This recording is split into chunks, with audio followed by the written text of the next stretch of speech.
Stay away! Over there! There's one of them!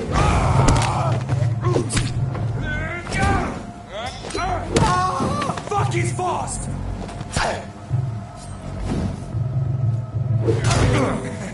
Doesn't like fire, does it?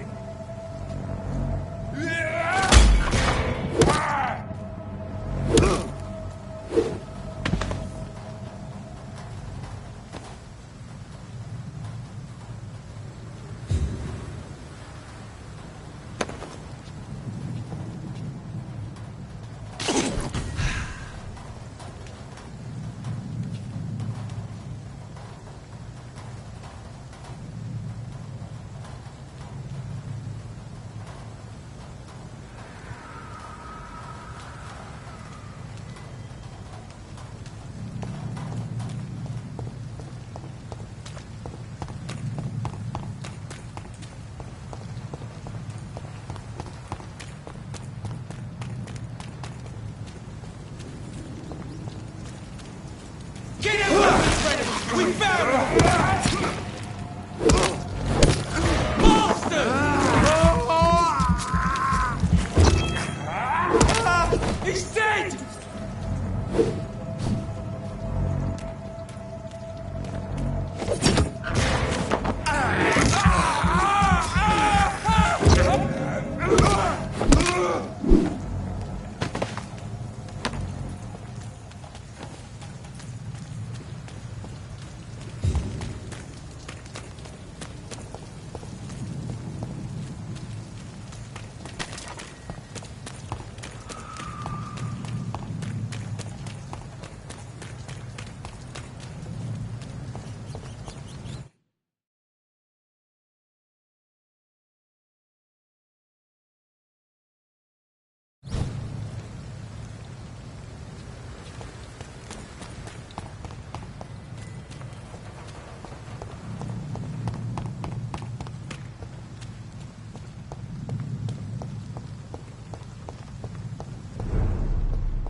Good evening, Dr. Reed.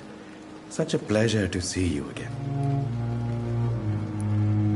Please show me what you have to sell. Of course. It's just trinkets and curios, really. But I'm sure they can be useful.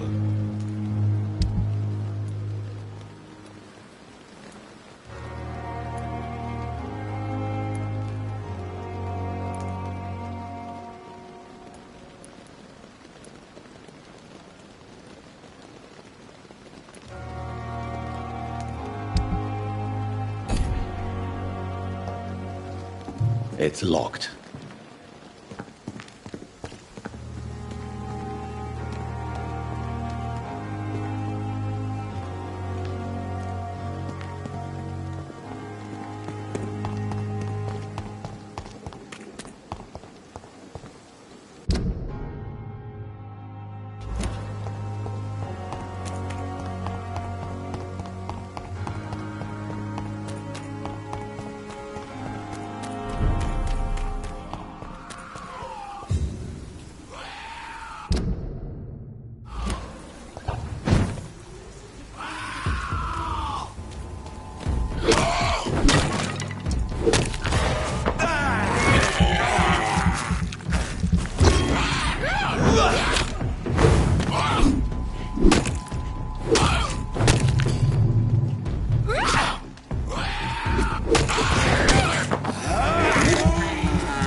Oh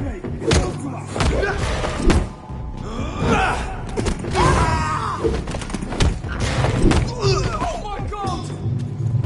Grenade!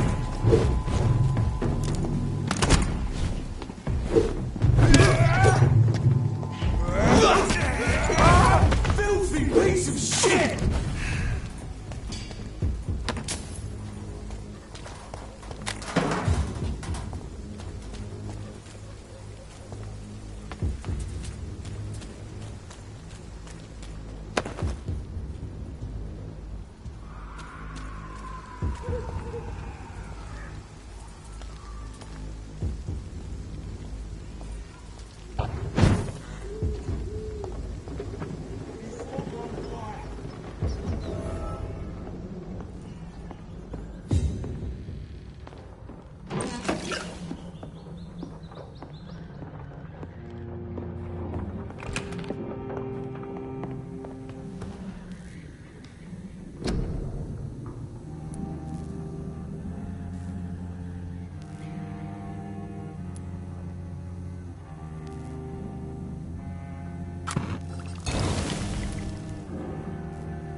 Mine!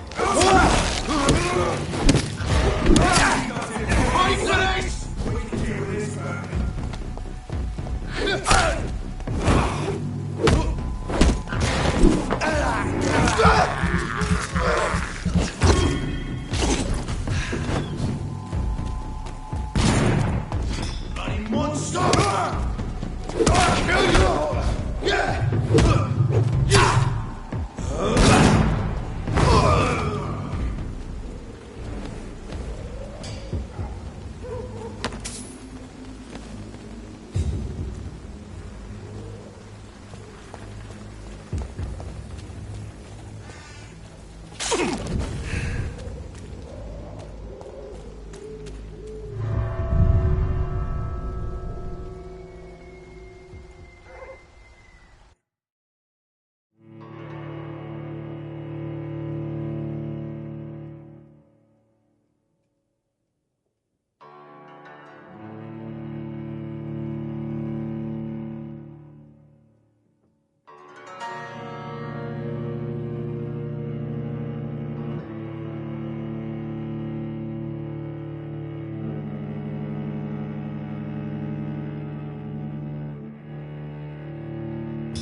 from me!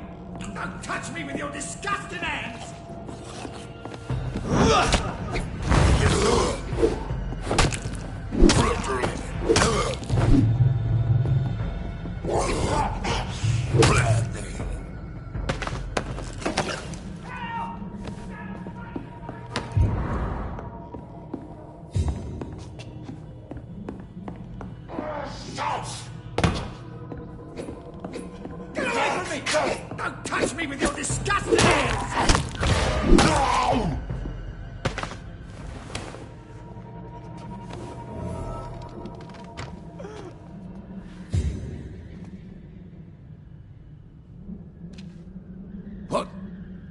What happened? Who are you? It's all right, sir. You're safe now. Oh, a fellow Englishman. Thank you, sir. For a moment, I thought those bloody heathens had killed me. What are you doing here? This place is not safe. Yeah, it's a cesspool, but it's mine. I came to collect some overdue rent, but those who still live here have gone completely bonkers. You're very lucky to be alive. Yeah, filthy immigrants. Fucking savages, every one of them. And now with this bloody fever, they're just animals. You can find safety of sorts in Whitechapel. If you're quick and cautious, you'll be able to avoid the savages.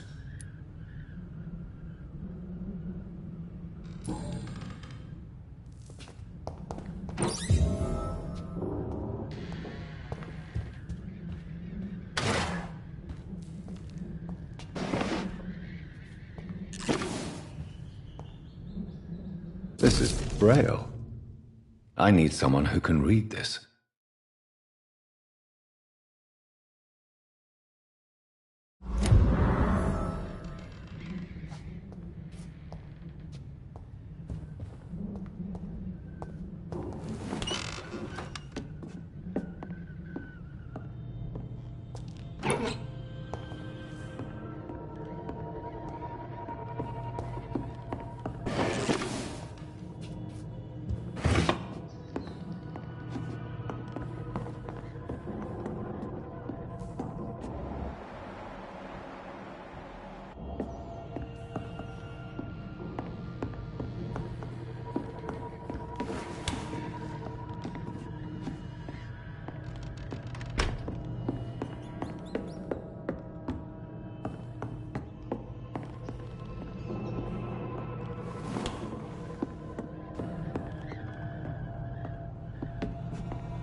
You had better return to Whitechapel without delay. It will be safer there. Safety isn't really an issue in Whitechapel, because you never are. Never have been. The old place is falling to pieces. But thank you for the advice, sir.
Better go home, sir.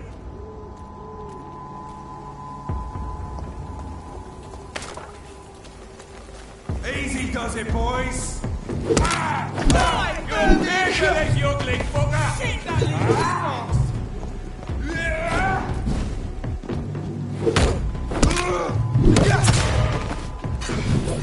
I'll put an end to you.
Stupid beast! What's happening?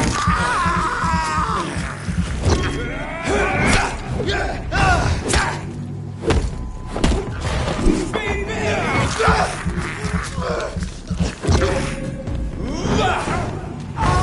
Murdering bastard!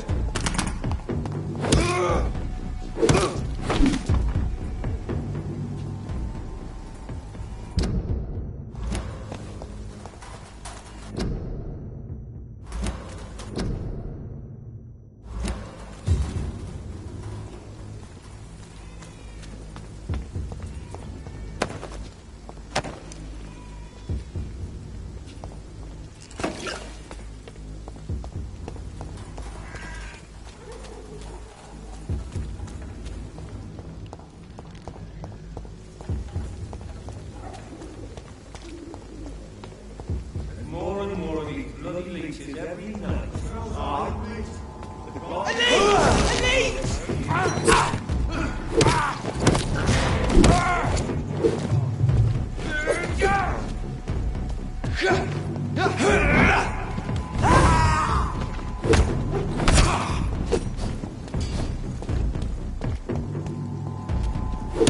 We have to stop it! Die, Merlin!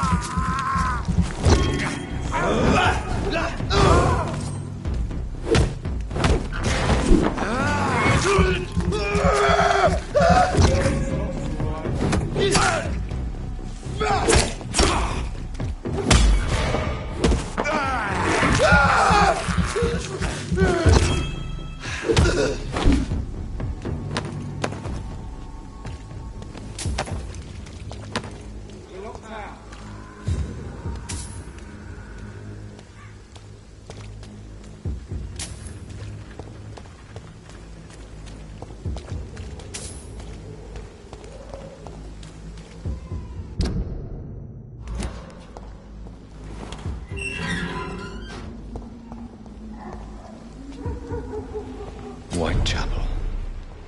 This neighborhood is linked somehow to the kind Lady Ashbury's blackmail. First, let's find this Petrescu fellow.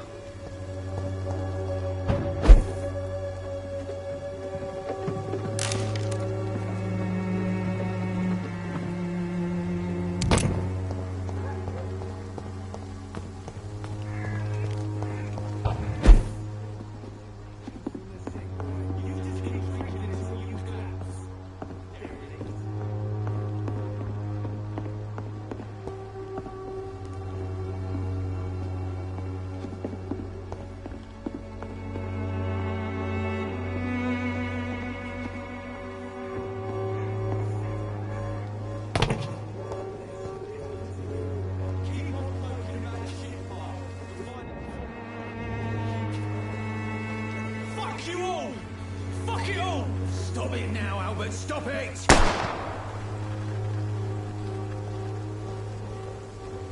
wet boots will be proud of me.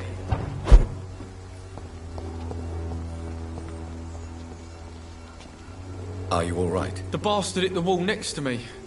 I don't even know if he meant to miss. If you've been hurt, I can help you. I'm a doctor. Name's Albert. Remember it. Now bugger off.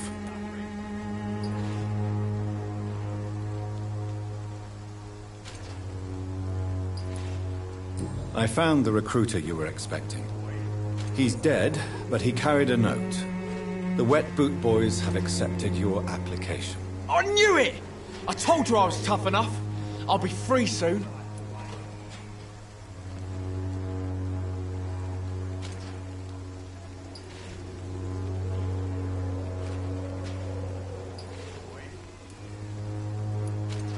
This note was found on a dead man, Albert. If that doesn't change your mind, then you must be ready to face the risks. You're all fancy words, none of which concern me. Go worry about someone else. I'm fine and I have a future here.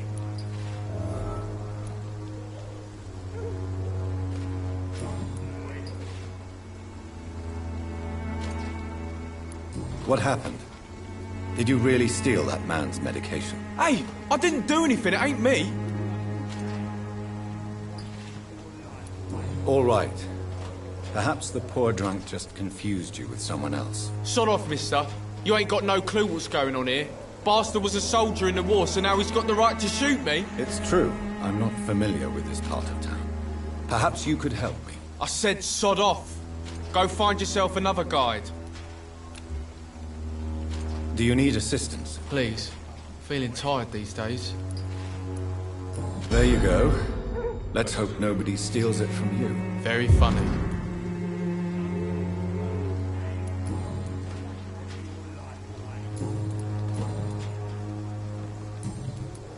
Do you know Nurse Dorothy Crane from the Pembroke Hospital?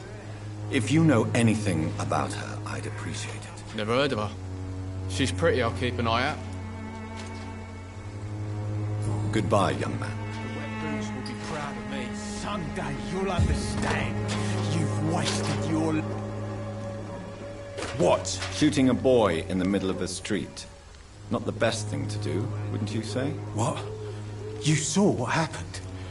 Who are you? I'm Dr. Reed, and I'd like to ask you a few questions, if you promise me to set your gun aside. No. Look, I'm not a violent man. I'm Benjamin Palmer, doctor. And no one can help me. Not even you.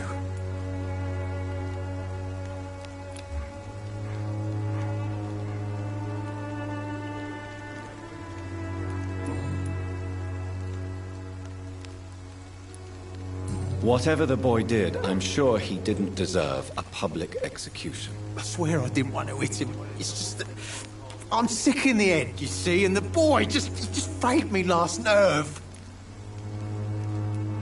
What is it, Benjamin? It was the war, wasn't it? Your nerves are shot, aren't they? I need some answers, Private. From one soldier to another. The doctors called me a liar, a coward.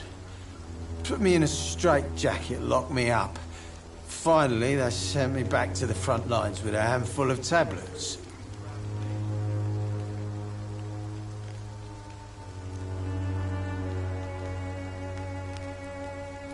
It's a pity that doctors still practice such barbaric methods. It's a dishonor to our profession. Now only the pills stop me thinking about this shit. To not hear the explosions. I'm even scared of the dark these days.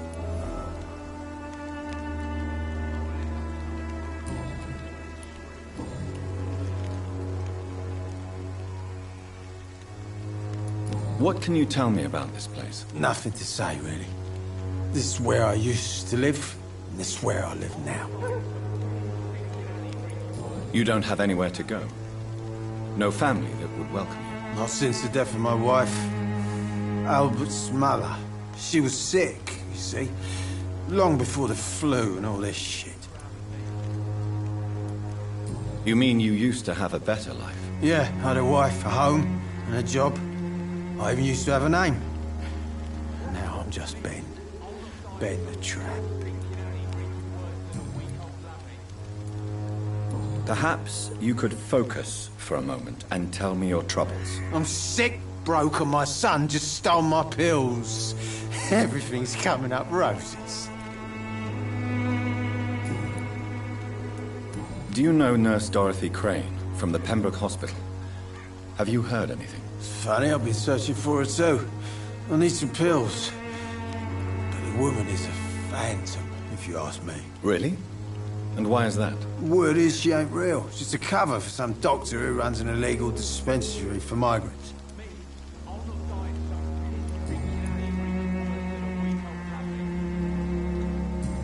A gun, alcohol, and a bad temper make a terrible cocktail, sir.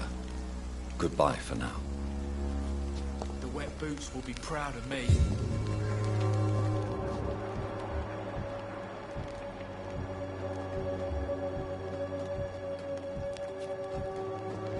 I won't end up another drunk arsehole living in the streets.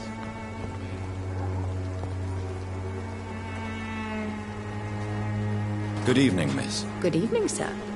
Are you interested in a miraculous cure for this unknown and deadly epidemic? Actually, I am. Then you have come to the right place. The famous Swanborough cordial is all you need to help keep you in perfect health. Oh, really? Why didn't I hear about it during my studies? I'm Jonathan Reed, by the way. Dr. Jonathan Reed. Ah, my brother has spoken of your research, sir. I'm Loretta Swanborough, and it's always a pleasure to meet a fellow healer.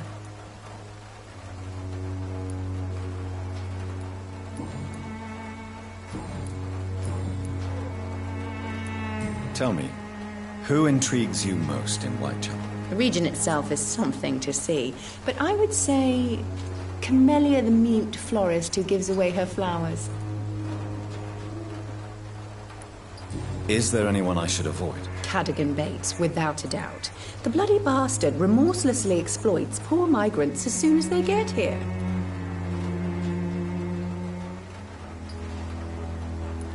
What do you think of the locals? Most of them are afraid or desperate. They all come to me eventually for my remedy.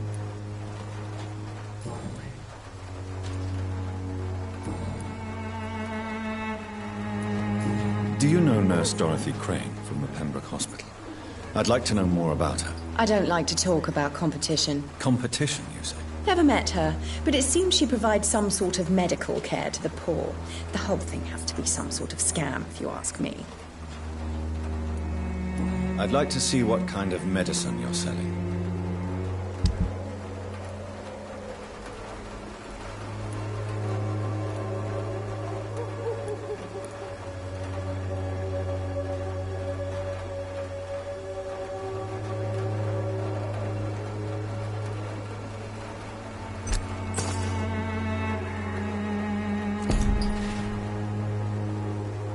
Its effectiveness has been proven by many. Even the flu is no match for the Swanborough cordial.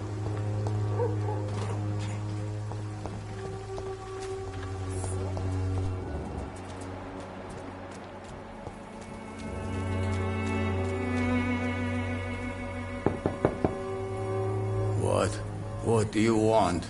Leave me alone. Good evening, sir. I'm Dr. Reed. I'm looking for Nurse Dorothy Crane. There is no Dorothy Crane here. Now goodbye. I'm afraid this medical leaflet says the opposite, sir. Really? Well, I'm afraid I'm going to close this door right now. Go bother someone else, Mr. Doctor. To enter that house, I must discover who this man really is. I must insist, sir. Please let me see Nurse Crane. I have no time for you, sir.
Good evening, my dear colleague.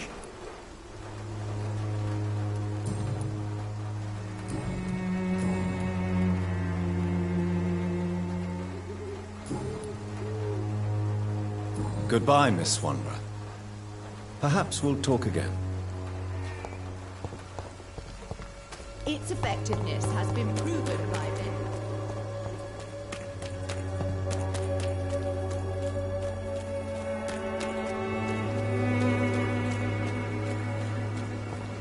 I cannot enter.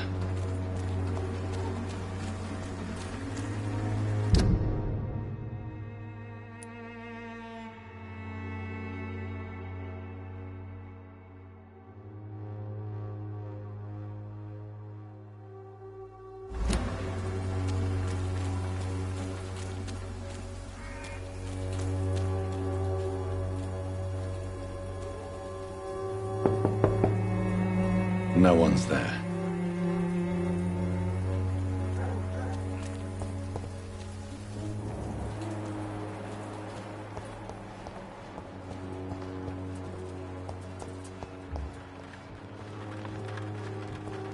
When science fails you, this elixir will give you faith again.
For the Swanborough cordial.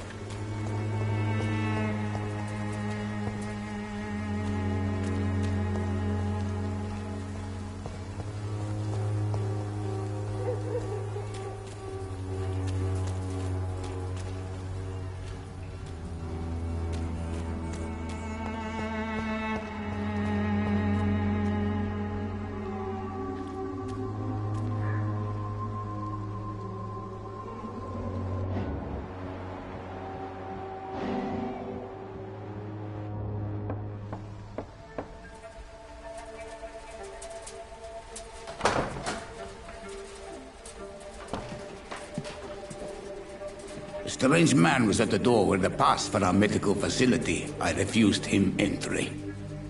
Darius, how could you know he didn't need our help? His clothes were too finely tailored to be for Whitechapel. Perhaps just a friend of that stray poet who is always about.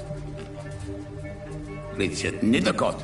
No, not of the same cloth, this man. I suspect some machination from that journalist. Clayton Darby. Is he still asking questions? Yes. I saw him drifting around St. Mary's Church. I swear he is tracking me just downwind.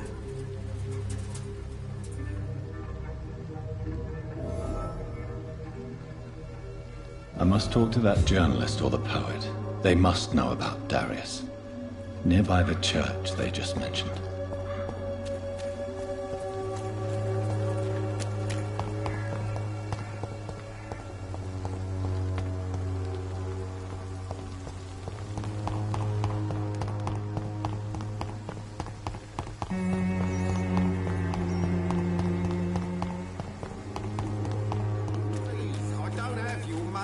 Come on, Barrett, you know the game. You pay for... Excuse me, sir. I have a few questions for you. Another journalist? I didn't answer the first one, so piss off! I'm not a journalist, I'm a doctor. A doctor, you say? It's quite a rare breed in this part of town. Really? But still, here I am. Dr. Jonathan Reed, at your service. I'm Joe Peterson's son.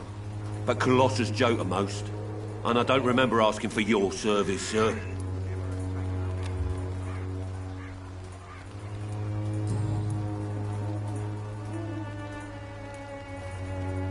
According to you, physicians are scarce in this part of town. Why is that? Not familiar with this neighborhood, are you? I guess your fancy colleagues are too afraid of being stabbed in the back. This part of town does have quite a reputation. Would you say it's justified? Totally. Look at me, for instance. I always look my opponent in the eye before knocking him out. May I ask what you do around here? I do whatever I want, and sometimes even more. Now sod off.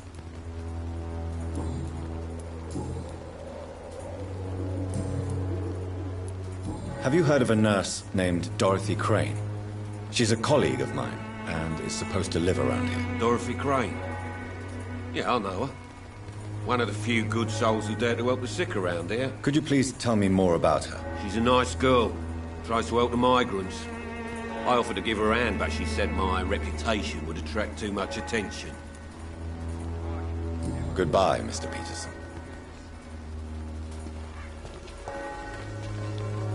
Welcome, sir. Please, take a browse of my wares. I'm Dr. Reed. I would like to ask you a few questions, if you don't mind. Doctor? Interesting. I'm Barrett Lewis. Usually I don't have time to waste with talk, but at this hour of the night I can hardly refuse. Right then. Show me what you have.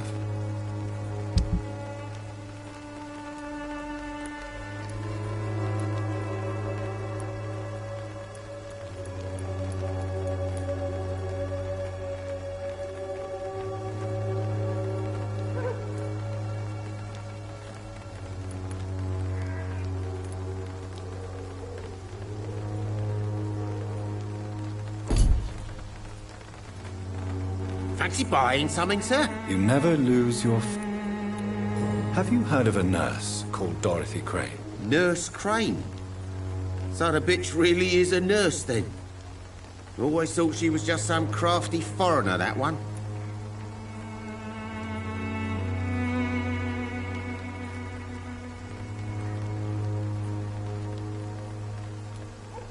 So she's trying to help her fellow immigrants.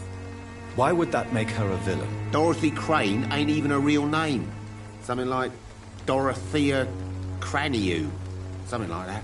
Came to England fleeing the war, I was told. That doesn't explain why she irritates you so much. Your precious Nurse Crane gives away medical supplies and prescriptions for free. I offered to sell it for a fair cut, but no. Miss Crane wanted to play the quiet saint.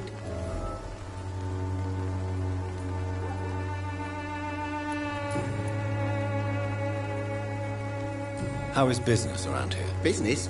I had no business. Between this racket, theft, and customers getting scared, I'm losing money every day. I see. Sounds like you blame someone in particular for your situation. It's no secret Joe Peterson spends his time harassing merchants. But with me, he's trying to put me out of business once and for all. As a merchant, you see Whitechapel every day. Have you noticed anything out of the ordinary recently? Well, you mean besides the epidemic, the war, and all the usual crap? As long as I can remember, this part of town has been a bottomless pit, and no sign of the bottom yet. Violence is increasing in the borough. Yeah. A few nights ago, some blokes jumped me. Came out of one of the condemned workshops. Fever, madness, something like that. Where did this happen? Why did you go there? In the closed workshops nearby. I worked there as an apprentice in better days. Now I only go to find trinkets or tools. Too bad I was mugged, though. There was good money in that little box of loot I lost.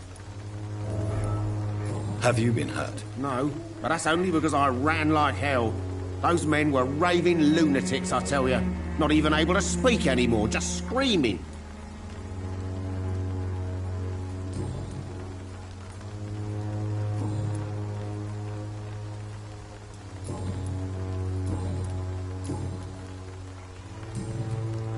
Goodbye for now, Mr. Lewis.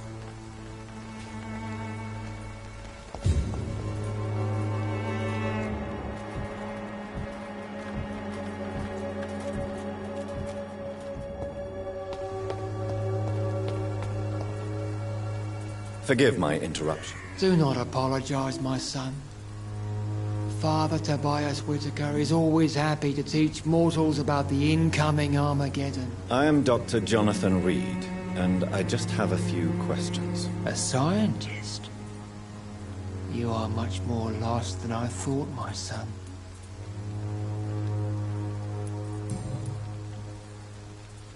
What do you mean when you say that I am more lost than you thought? All scientists are entangled in a world of causes and consequences.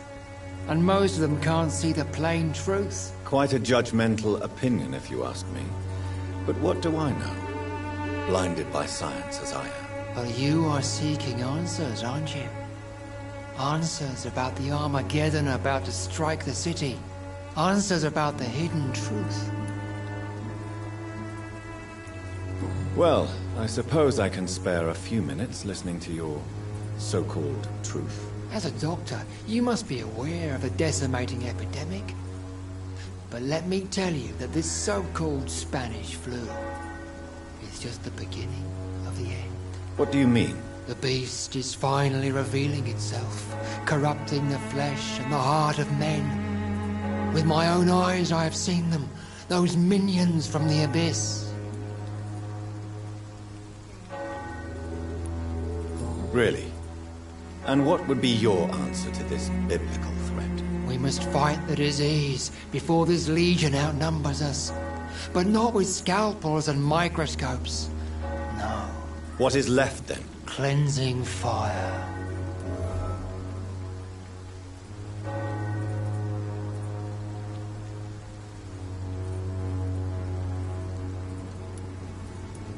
Tell me, Tobias, what exactly is your plan concerning the cleansing of this city? God will recognize his own. More than once this city has risen from the ashes, hardened and purified by the flames.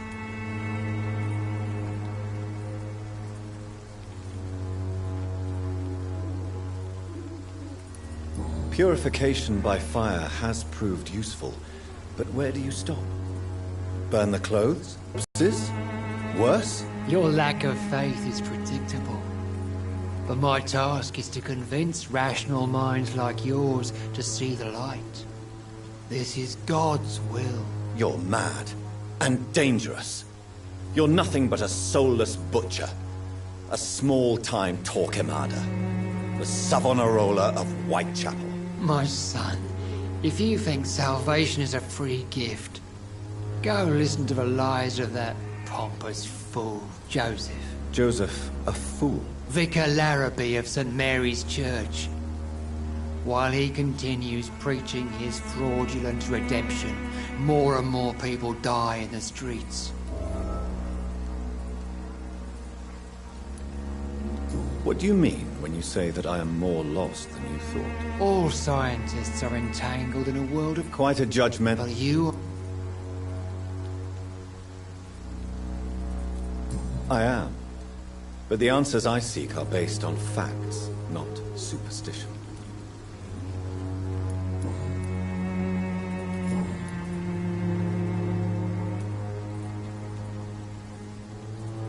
Have you any friends? Any family left in these terrible times? No. But I have a disciple I see as my son. He is so devoted. I sent him to preach the good word in the heart of this corrupted city. Where did you send him? I sent Samuel to the Stonebridge Cemetery, where the pestilence and evil grows night after night. You sent him on some preaching crusade during the epidemic. As a true believer, Samuel will fear no evil while he walks through the valley of the shadow of death.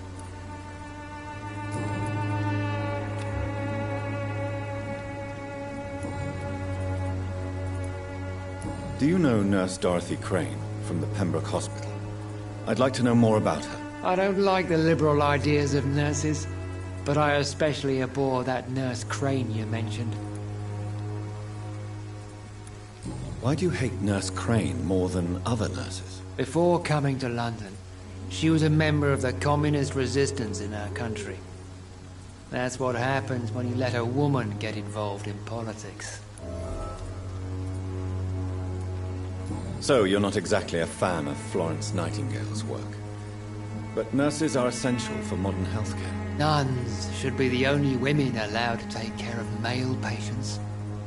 It's obvious only they have the necessary moral fiber.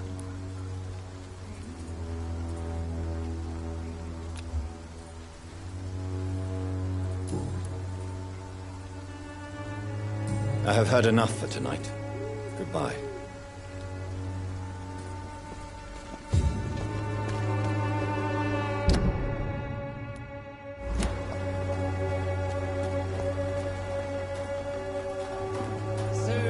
Excuse me, sir. Are you familiar with this part of town? Name's Clayton Darby, reporter. Sorry, I'm new to Whitechapel. But perhaps you could help me since you're a journalist. My name is Jonathan Reed. Dr. Reed, the famous surgeon. I'll gladly help if I'm able, sir.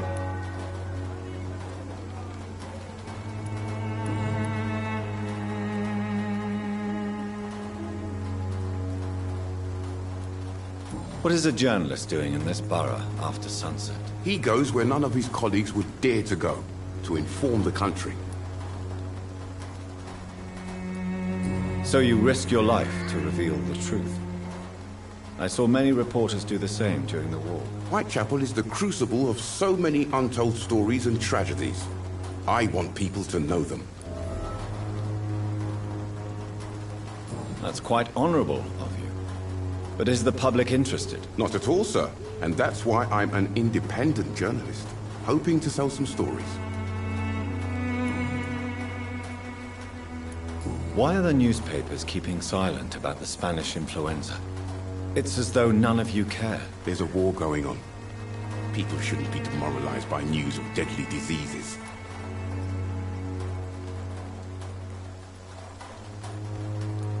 I served in France. Our top priority must be to put an end to this butchery. This war must stop now. Sir, streets are a battlefield too.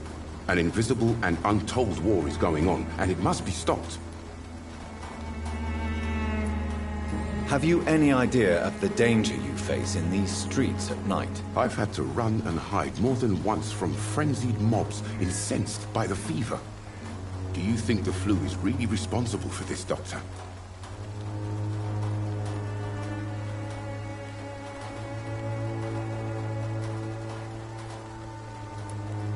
I must confess, some of my rational views have been shaken by recent events. I'll remember to stay away from the district's roughest streets then.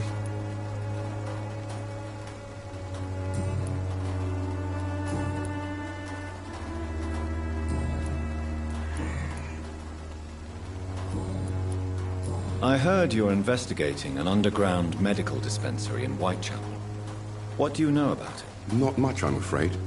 They are wary of strangers, and I'm not really an acquaintance of theirs. Why do you care?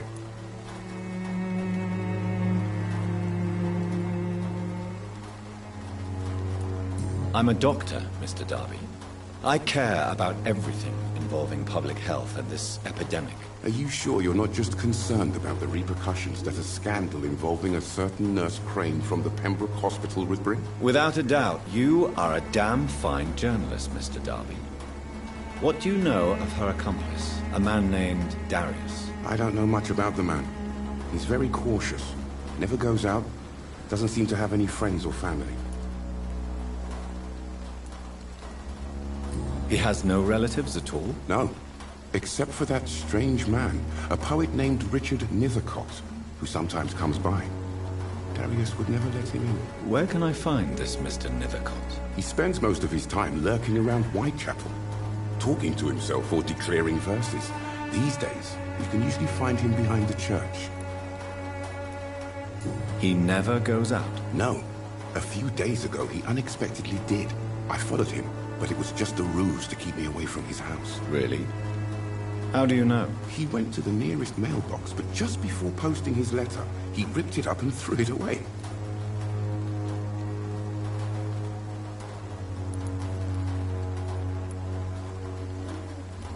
He never goes out? No. A few days... Really? He went to...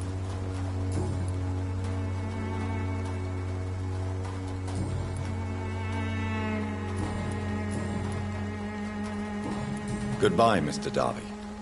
Farewell.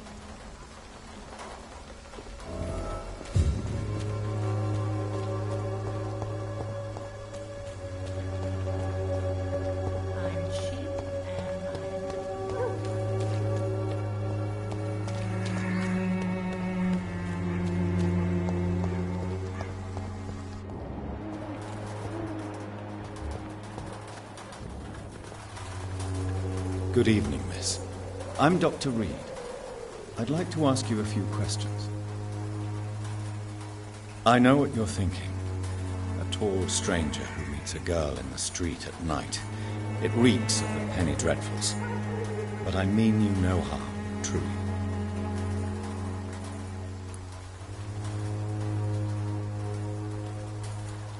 I know you understand what I'm saying. Your silence has nothing to do with you being mute, does it?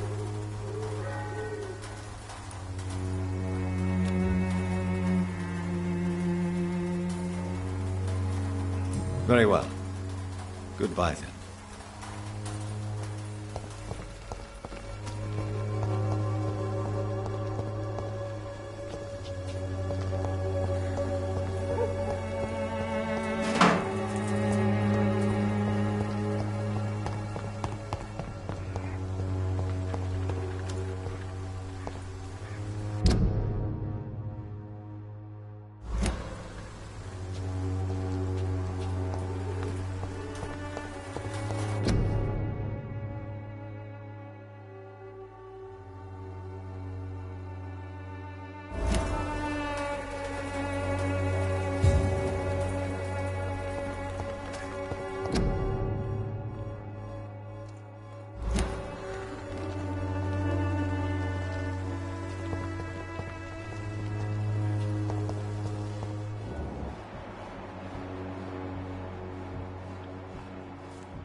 Protect you. For there is no protection against. Good evening, Doctor. Can I help you? Do you need assistance? That would be nice of you, Doctor. Who knows what I may have caught during my investigation. If you persist in investigating the most pox-ridden boroughs of London, you must accept the risks. Thank you, sir. Goodbye, Mr. Darby. Farewell.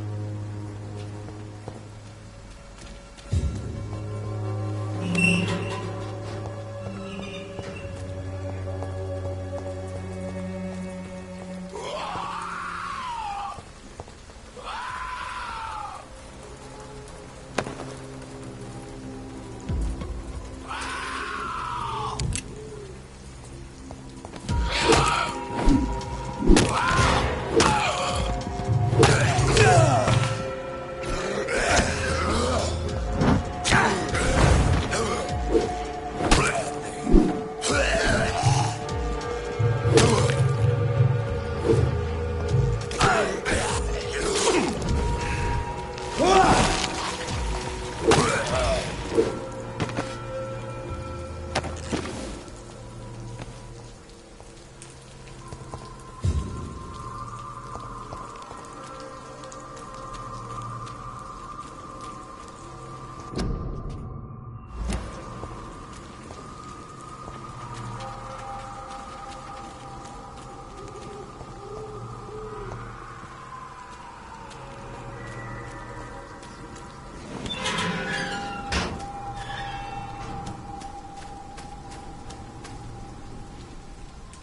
Good evening, sir. I'm Dr. Reed. I would like to ask you a few questions. Please be my guest.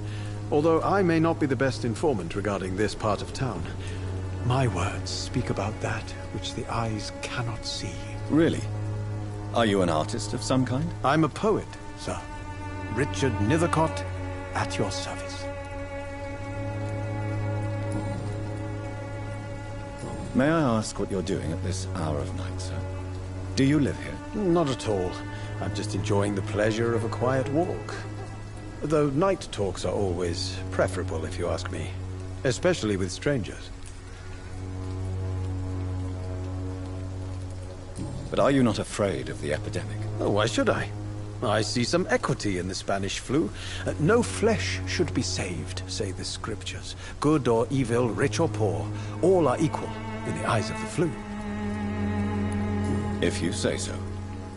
But as a physician in a time of epidemic, I must caution you to avoid unnecessary exposure, sir. Thank you, Doctor. But we both know the seeker of truth has to go boldly where the weak dare not.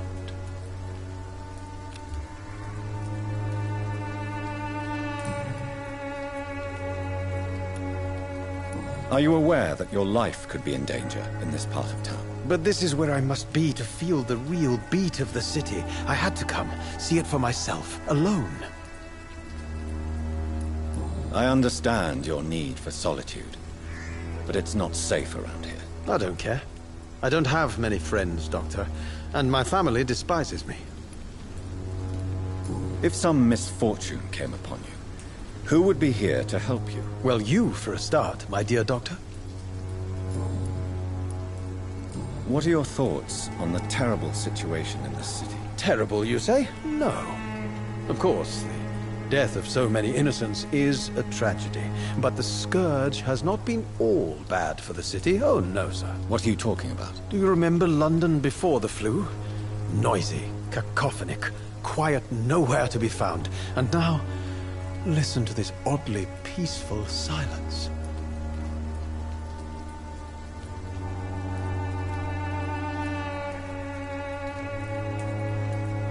Yes.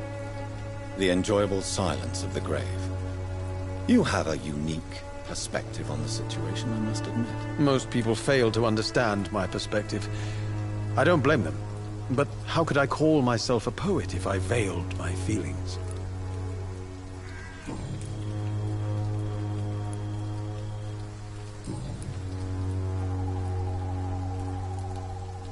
Tell me, Mr. Nethercott, why seek inspiration in Whitechapel? The place is not beautiful per se, but how to explain it? Stirring and challenging. Do you not think it a little morbid? On the contrary, sir. Whitechapel is full of life, full of beauty. Just like my dear muse, the wonderful Camellia. What can you tell me about Camellia? Not much. And that's the beauty of it. She can't speak, you know. She's a locked mystery who exhales kindness and sweetness.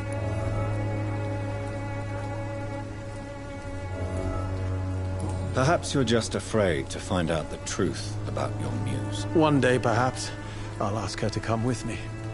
But will she still be my wild flower of Whitechapel if she moves uptown? And have you ever tried to learn more about her? Where she lives? How she survives? Whom she may know? Maybe I prefer she remains an enigma. Reality can be so dull, don't you think?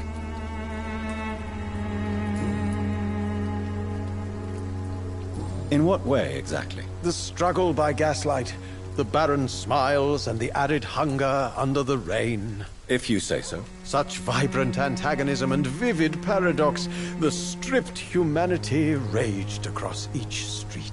Vivid, of course, yes. And what about the poignant distress? Oh yes, the poignant distress. You see what I mean, don't you? That's what I want to write about, and that's what Whitechapel is made of.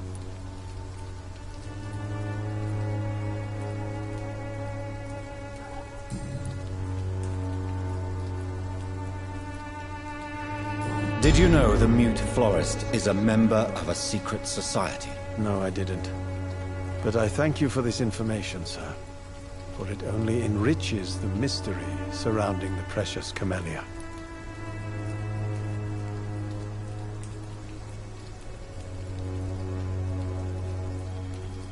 I fear you are a hopeless romantic, Mr. Nethercott. Guilty as charged, Dr. Reed.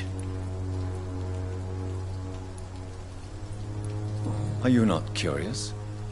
Is there not more you wish to know? That girl has not an ounce of malice in her. Whatever she may be hiding, it's certain to be for the benefit of most, if not all.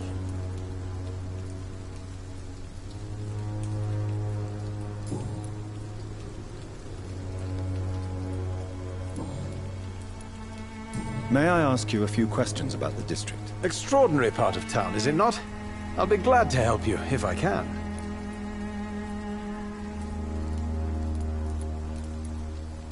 I'm looking for Dorothy Crane, a nurse who lives in this vicinity. Dorothy Crane. Oh, I love the name. The Crane of Whitechapel. Sounds very mysterious. But, sorry, no, never heard of her. What can you tell me about an old man called Darius? Darius Petrescu? Yes, I know him. At first, I thought he was only a small publisher. I invited him to publish my work, but his reaction was pretty clear. Not interested in your talent? Darius is an old political activist who takes delight in printing tracts and lampoons. Those communist activities only require mediocre writing skills.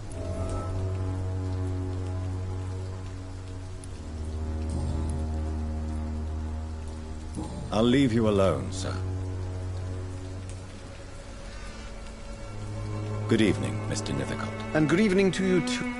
Do you need medical attention, sir? It may be wise to let you prescribe me something. I don't feel like I should. I understand your appetite for words and macabre beauty, sir. But you should be more careful. The nutrition of my mind is more important than my physical health. But I appreciate your concern, sir. I'll leave you alone, sir.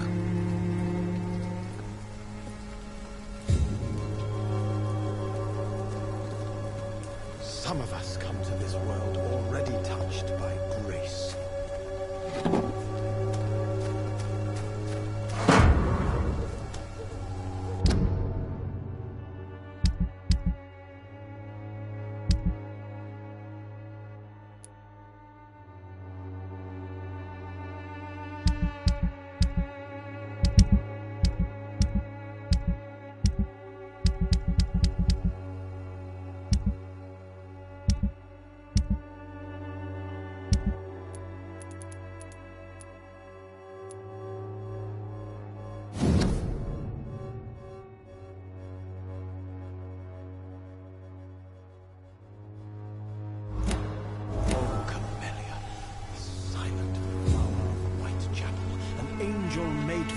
I tell you. Good evening, Mr. Nethercott. And good evening. You don't really make a living from your scribblings, do you, Richard? No, sir, I don't. I work so hard. I put all my time, my energy, my devotion into the precise carving of words.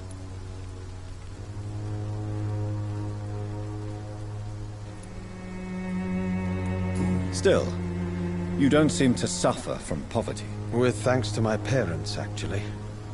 I'm afraid I would not be able to live on my own without their help. You seem embarrassed. Someday I hope to proudly offer my first publication to my parents. Until that day, I'll remain the failure of a son they have to support.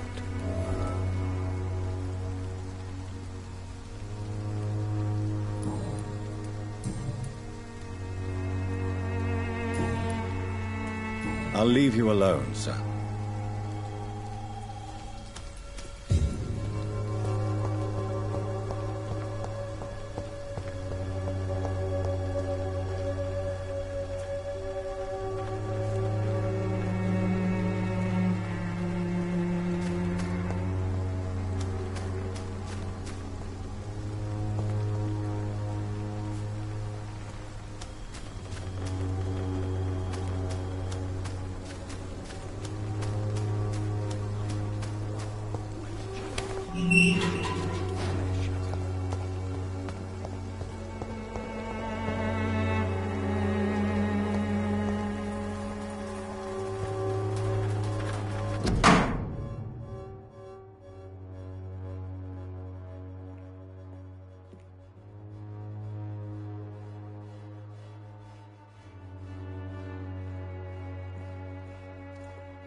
The content of Darius' letter to his children could give me more leverage to enter. Darius is a bit less of a mystery now. It should not be that difficult to incite him to let me in.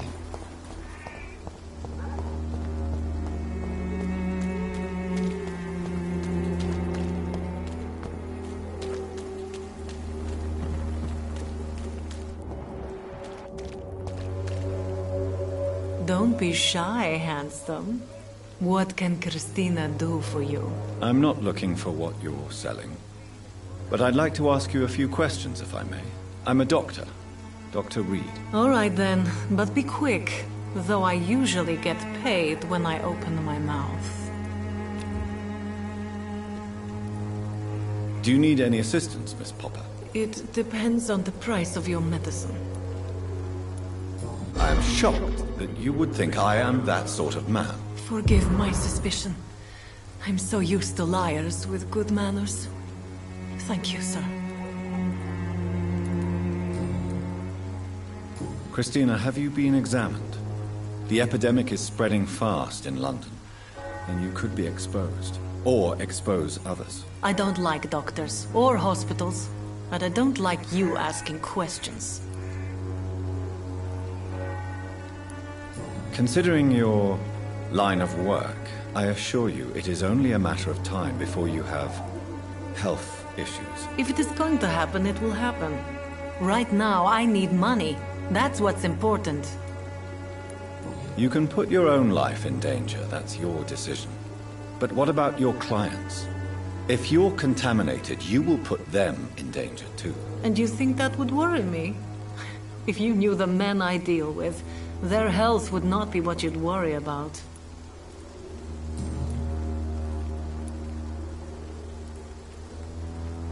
Clayton Darby claims he will expose the crisis in Whitechapel to all of London. Do you believe him? I believe Clayton's courage will erode with time, until he finally leaves Whitechapel to start another fight somewhere else. Why this skepticism? How can you speak about starvation if you've never been hungry? Or about poverty? Or anything else you have never suffered from? Are you talking from experience? I've seen your type come here to get a good fuck in a cheap room or a dark alley before going back to their fancy houses in the West End.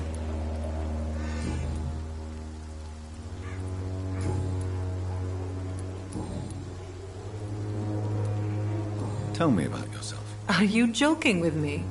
People don't usually come to see me for conversation. I have no interest in your work. I am, however, curious as to what led you into this career. Short story. The war, exile, and England. This country is not especially welcoming. I've been refused many jobs because of where I am from. I had few options left.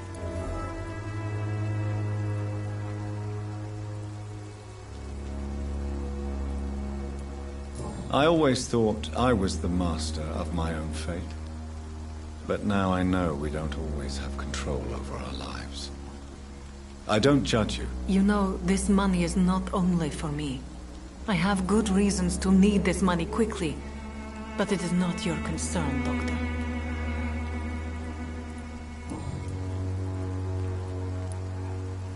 Goodbye, miss. Take care of yourself as best you can. Don't know what. Like a secret on me.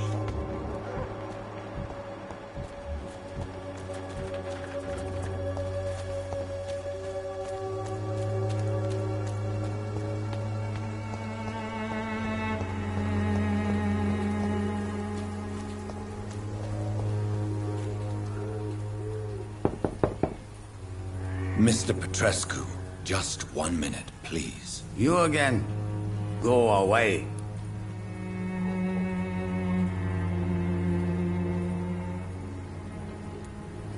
Sir, wait. Stop this nonsense. I know Nurse Crane is here. Shall we speak man to man, you and I? All right.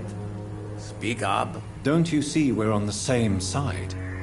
We fight to help the poor, sick, and abandoned. I'm nothing like you, Mr. Doctor. Yes, you are. You too believe in providing medical care without charge. You know what we have to sacrifice to make the world a better place. I have to admit your words have conviction. All right, I'll let you see Dorothea. Don't make me regret this, though.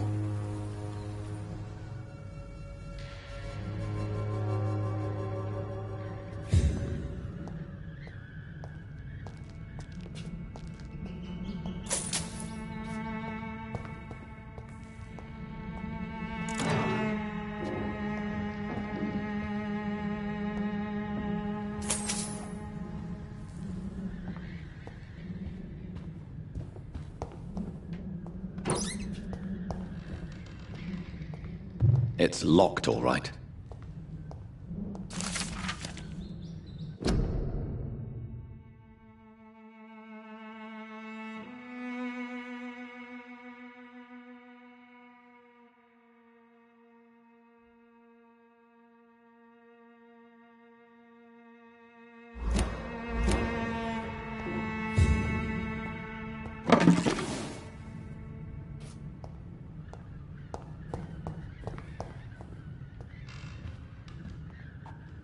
If you want to talk to Dorothea, you must go across the courtyard and take the stairs. We've not been formally introduced.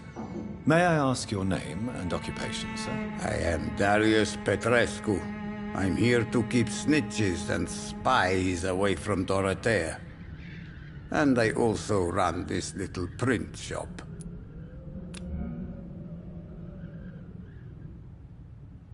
Do you need some help, Mr. Petrescu? I am very tired, but that is all. I don't need you, Doctor. Well, I think you do. Take this, and you'll feel better. Free drugs from an English doctor? It must be my lucky day.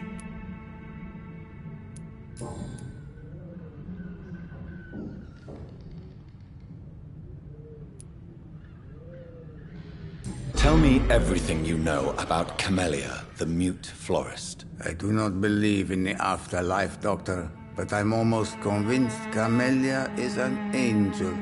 She volunteered to give out our medical leaflets. Are you not worried for her safety? She is as brave as she is tough, and clever, too. If only I had met her when I was younger. Are you in love with Camellia, Mr. Petrescu? Don't be stupid. If I had met her when I was younger, we could have won our revolution. Who is she, really? Do you know where she's from? She's not from around here, that's all we know. Camellia is not even her name. It's her favorite flower. You say she has no close family? Well, there's that awful poet who constantly follows her around like a lost puppy. A good man, for sure, but a very poor writer.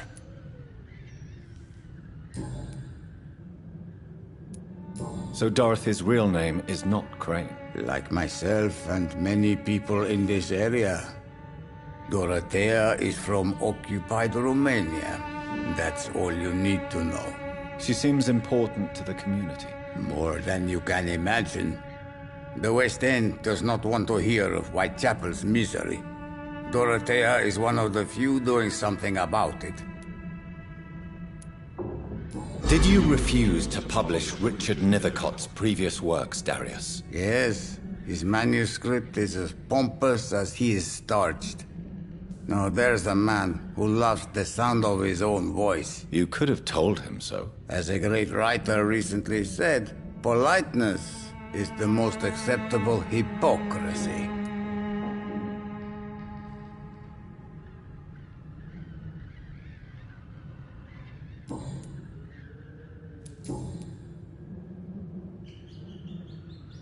How did you meet Nurse Crane, Darius?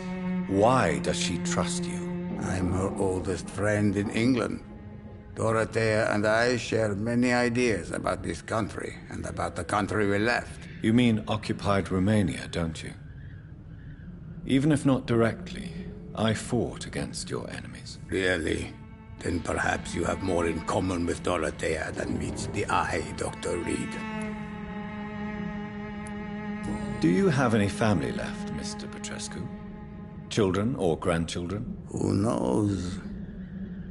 I have abandoned my people for so long, they might as well be dead.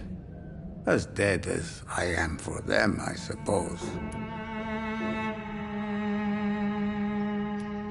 Don't be embarrassed, sir. If you must know, my own father disappeared many years ago, and I forgave him. It's quite awkward to talk about our families like this, but thank you, Dr. Reed. I appreciate your trust. This war won't last forever. Did you ever think of returning to your country now it's free? No. I have taught strength and determination to my sons and daughters. I'm an old, dying man who only has memories of better times to cherish. I know you fought for your country when it was occupied, Darius. Tell me more about it. I know my days are numbered, and I know I won't see my homeland again. But I fought for Romania all my life, and I will until my last breath. But Romania escaped the grasp of the Austro-Hungarian Empire. It's a free country again. It is not the country I fought for. My homeland is not appeased, Doctor. And I still see a dark future ahead for my people.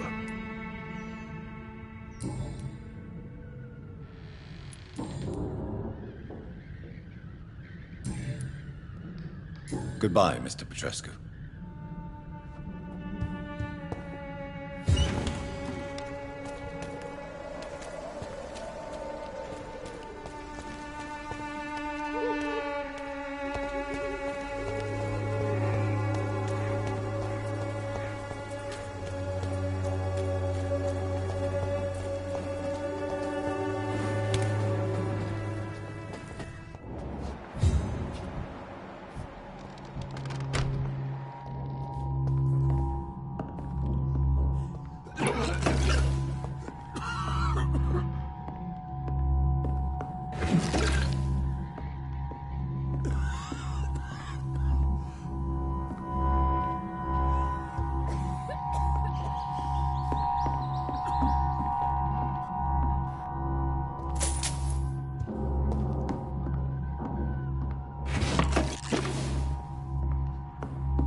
What do we have here, nurse? Patient Razvan Vasily. High fever running on 3 days.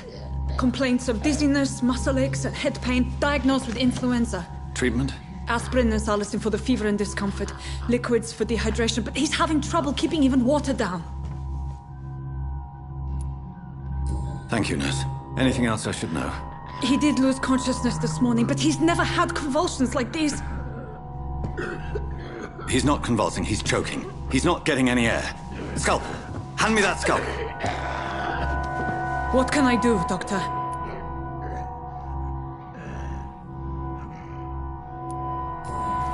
It's too dangerous to operate with these convulsions. Sedative, nurse. Do we have any anesthetics? I'm sorry, Doctor. None at all.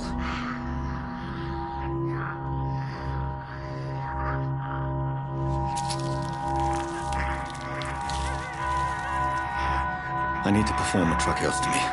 Short pipe. That rubber tube will do. We're going to cut a passage for air through the neck. Yes, Doctor. He's breathing again, but he's coughing up blood. Internal hemorrhaging. I need to make another incision into the chest cavity to drain the fluids from the lung. Prepare another tube. A thoracostomy. Doctor, we've nothing to fight the infection. We need an aseptic environment. Right then, Nurse Crane. What do you suggest we do? I've no idea. I'm not the doctor. Time is of the essence. We need to perform a thoracic drain. Yes, Doctor.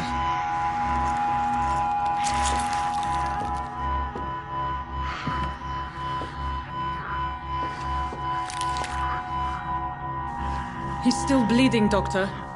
I'm losing his pulse. The drain must have punctured the intercostal artery. There's too much blood. Are you all right, Doctor? I can't see.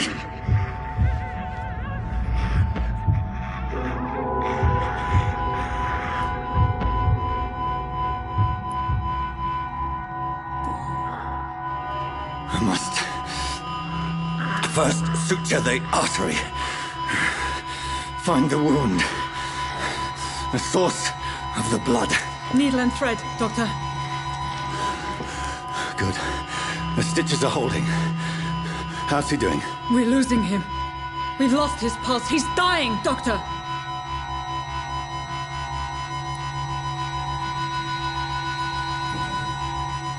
Cardiac massage, now. Cardiac... What? Are you making this up as you go along?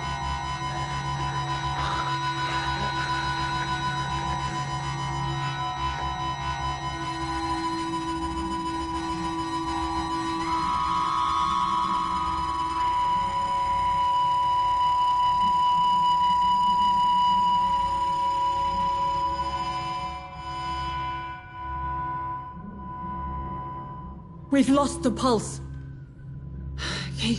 He's gone, Doctor. Nurse, we did everything we could. Truly? Everything you could. Is that how you'll report this in your log? Is this how the war went? Piling up one poor corpse beside the next? This was not an influenza-induced seizure.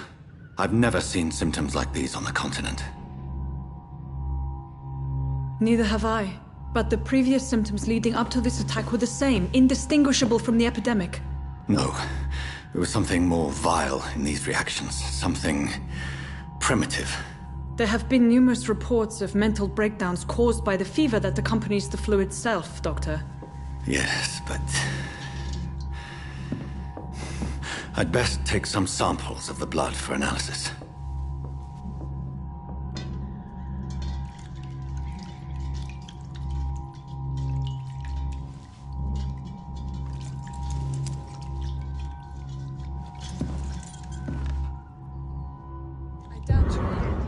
Bedside manners. I suspect it was more than intuition alone that led you to us. So, how might I be of service, Dr. Reed?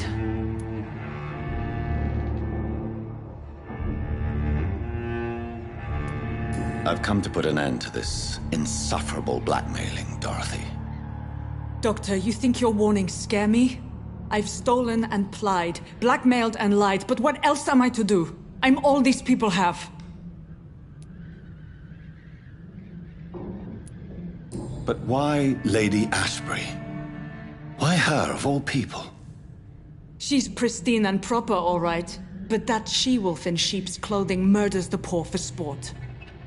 I have her where she belongs, and I'll milk her for all she's got.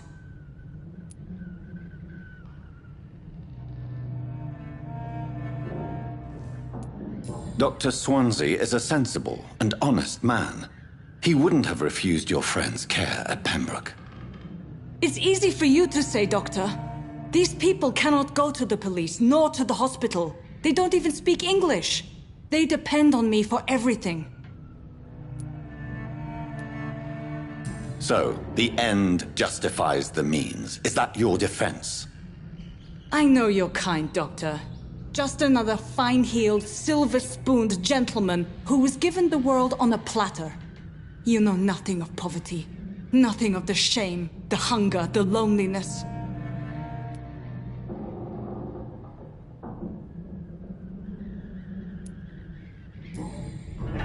You've convinced me of the sincerity of your actions and their noble justifications.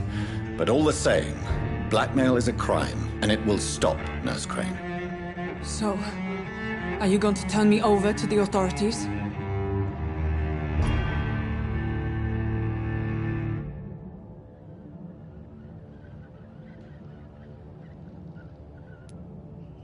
Listen very carefully, Dorothy. You will erase from your memory everything you pretend to know about Lady Ashbury and Pembroke Hospital. Let that rich bitch off the hook over my dead Nurse body. Crane, enough. Listen as if your life depended on every word. I know you've a generous heart who gives freely to those in need, but you shall walk away from the shadier streets of your business. I will never abandon... Dorothy, the discussion has come to a close. Your clandestine activities in the Resistance are over. Let it go. I'll let it go. Yes. All gone.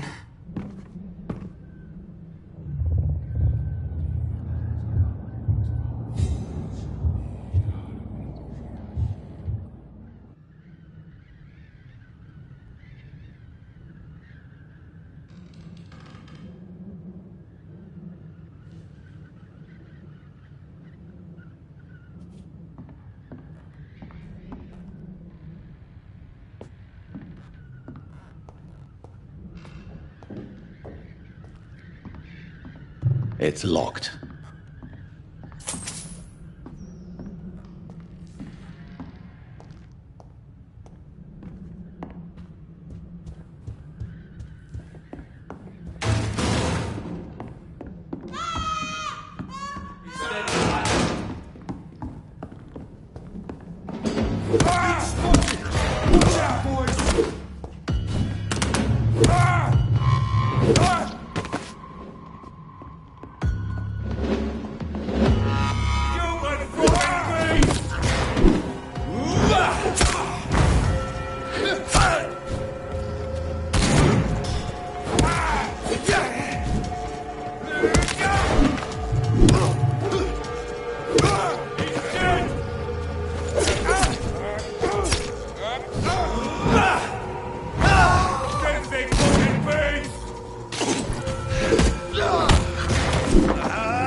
Hello, Mr. Petrescu. Hello, Dr. Reed. Come on in.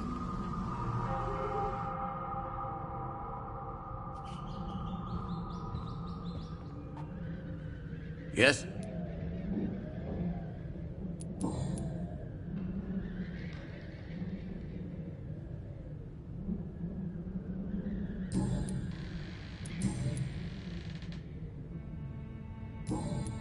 Goodbye, Mr. Petrescu.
Its effectiveness has been proven by many. Even the flu is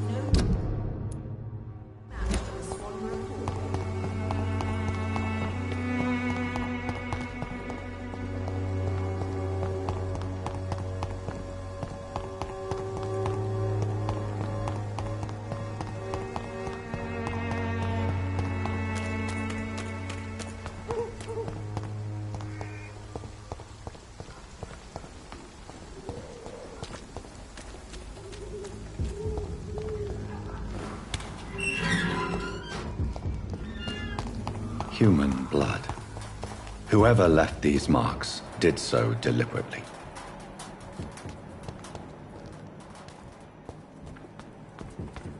Kill him, boy!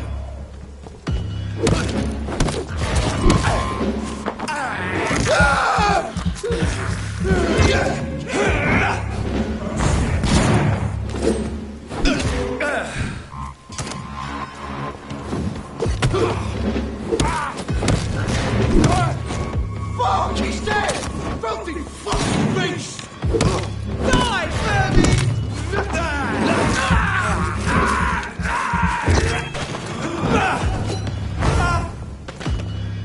Trust the leech, boys! Die, Fergie!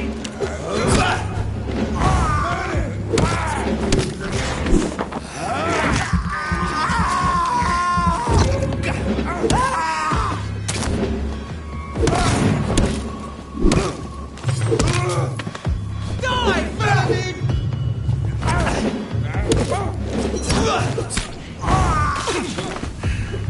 Burn it, boys! Yeah!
I would ask you to avert your eyes, sir.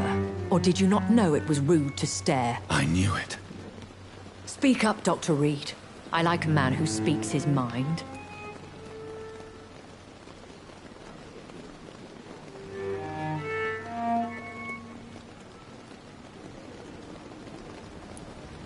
Hiding your true appetites behind a facade of compassion.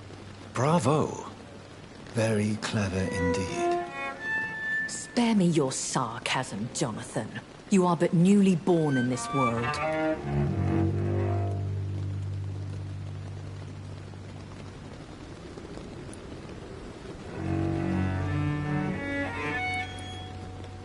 We are vampires. We live by leeching the blood from weaker prey. We are Darwin's next chapter. His cynical and perhaps ultimate expression. The situation is somewhat awkward nonetheless. I have not been observed sustaining myself for many decades. I have to say I'm a trifle embarrassed. Anyway, I have concluded my inquiries concerning your blackmailer. I see. Please excuse my agitated state. Under normal circumstances, I wouldn't let anyone see me in this condition. The case is closed, your ladyship. The person who took advantage of you has, shall we say, seen the error of her ways.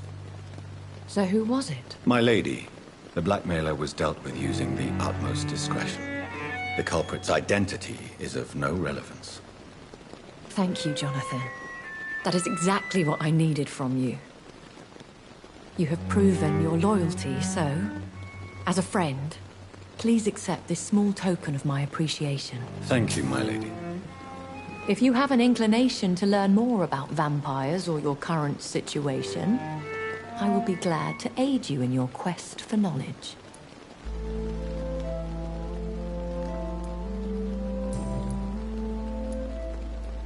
I've been hearing a voice talking in my head. Is this some kind of insanity? It feels like the voice of the vampire that created me. Hush. Tell no one this. It would be unwise to talk of such things amongst British immortals. Speak no more of your maker. How could this cause offense? Only the powerful immortals can mentally call to their progeny. No vampire or hunter will sleep easy, knowing that an unidentified elder is stalking the streets of London. Excuse my forwardness, but... are you my maker? Me? Goodness, no. Only a foolish immortal would create a progeny without taking precaution, and I'm no fool.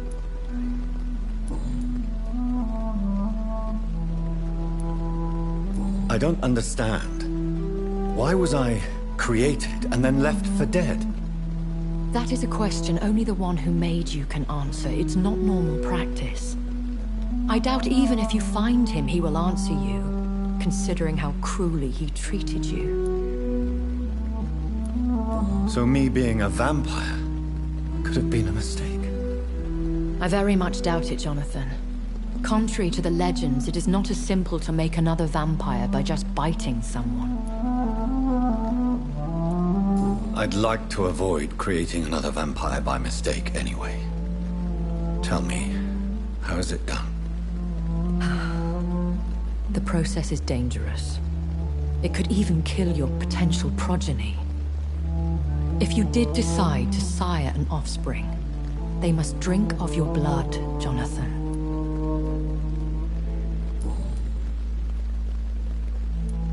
A vampire? Is that what I am? What we are? Such a crude word, defined by penny dreadfuls and drunken hacks. No. You are now an Ekon, and that you shall remain. Are you an Ekon too? Yes, I am. We are the closest thing to what man refers to as vampires. Forget what you think you know about us. So we are Ekons. How can I identify us amongst other vampires? How to put it? All Ekon are vampires. But all vampires are not Ekon. We are but a branch of the immortal tree.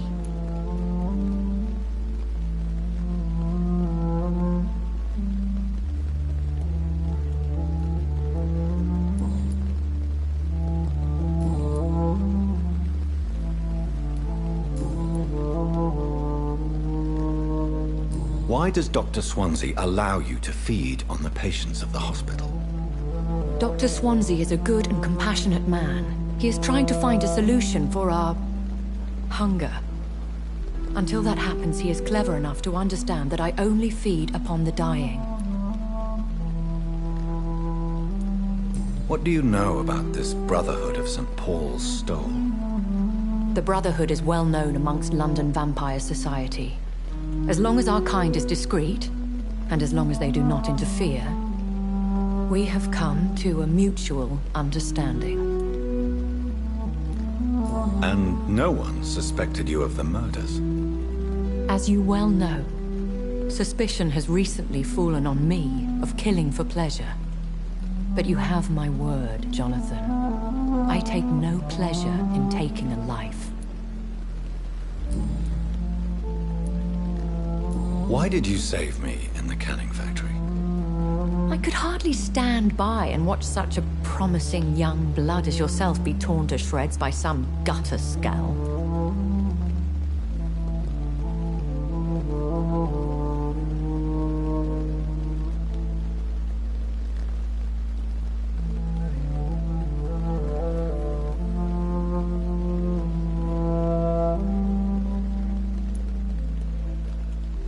William Bishop wasn't the vampire that created me then? No, Jonathan. Whatever their strength and demeanor, Scowls are the progeny of careless vampires. It cannot be the other way round. What type of vampire is a Scowl? Not a true vampire. The deformed offspring of I know this is beyond the pale, but may I inquire your age? Really? And I thought you were gentlemen. If you must know, I'm 27. I've been 27 for a long time now, and 27 I shall remain.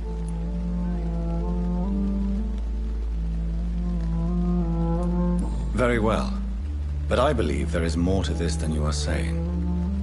A lady has to have some secrets. And who bestowed upon you this eternal youth? My maker. He left this isle a long time ago.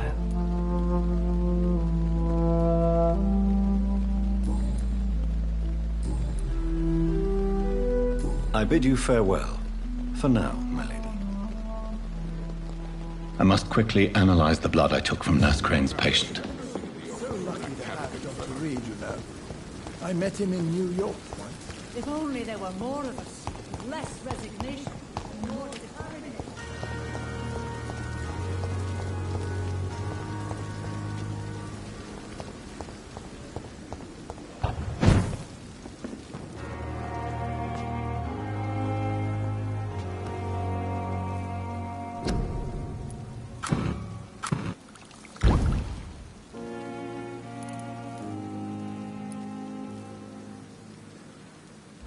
Razvan Vasily was infected by Spanish flu, but also has the highly unstable blood of the Scowls.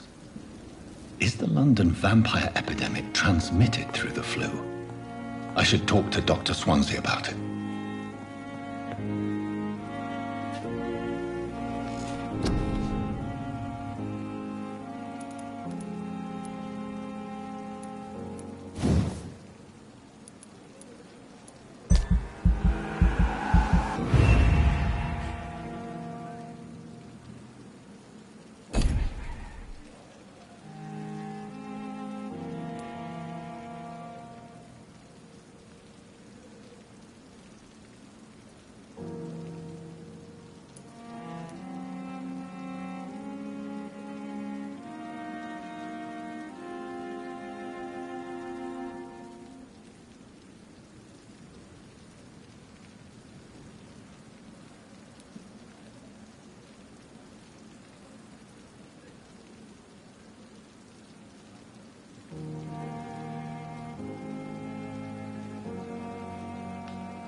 Evening, Edgar. Could I get your professional opinion? Please speak, but I have something important to tell you. This strain of flu, it's very different from the one I saw in Europe. It's downright peculiar. Really? What makes you say that? I've just looked at the blood of one of our recently deceased. I see. Do you have anything more to go on? This disease spreads and looks like the Spanish flu, but its effects differ greatly. The London strain is different from the continental one. This is very interesting. Did you find something else? Yes. Unlike the flu, the infected begin to show an increase in outwardly aggressive behavior. More than simple agitation. Once docile people become violent. You mean like rabies? Is there a chance we could create a vaccine, Jonathan, like Pasteur? By the stove, that would be smashing. There's a lot we're not seeing here. But it is spreading, and quickly. If we don't act, the whole city could be lost. But Jonathan, we've a fantastic opportunity sitting right here in front of us. A weapon of choice. What on earth do you mean? Why, you, my dear boy. With your expertise and your blood, we could isolate the properties that course through your veins. Think about the possibilities.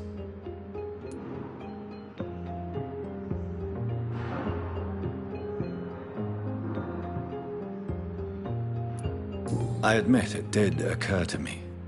Blood seems to be the common factor in all of this. I totally agree. We're in uncharted territory here.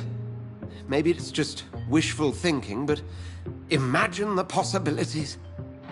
We'll discuss this more later. Thank you for your time.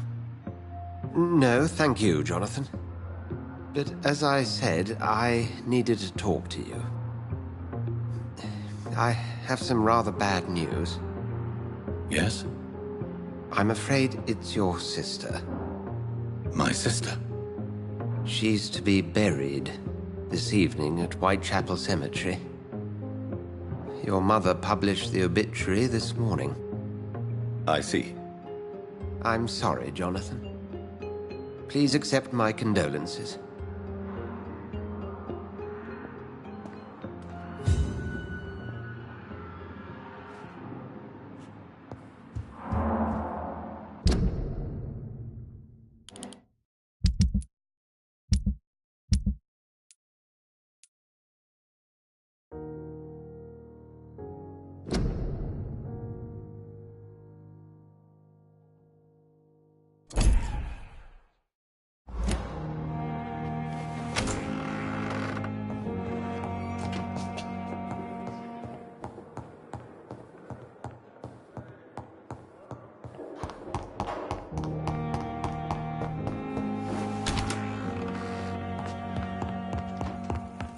I never thought I would have to attend my murdered sister's funeral. Mary, I can't forgive myself.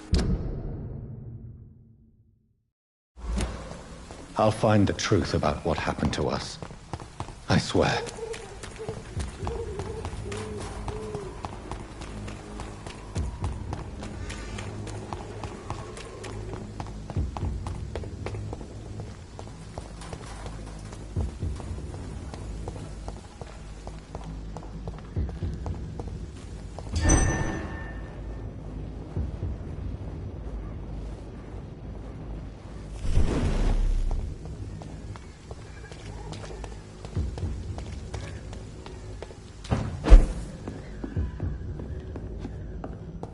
It's locked, all right.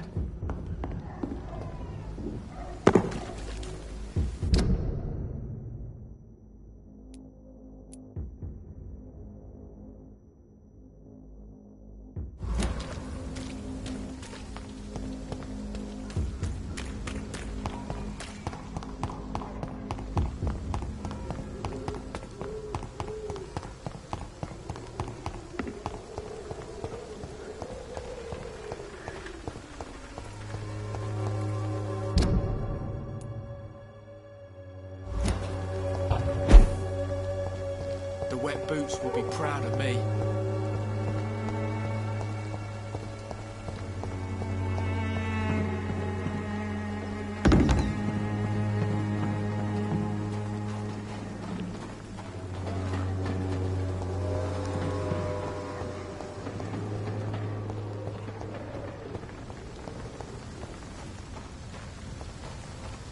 It's locked.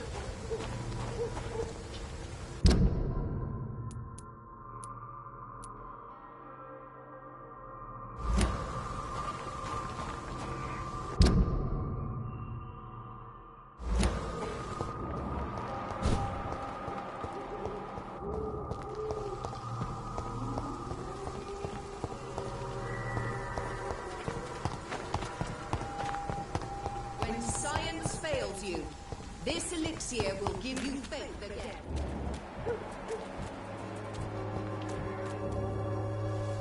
Good evening, sir. Do you remember me? If you're here for a reward, you'll be sorely disappointed. But I'll gladly shake the hand of a fellow countryman. I'm not here for a bounty. I'm a doctor. Dr. Reed from the Pembroke. A doctor?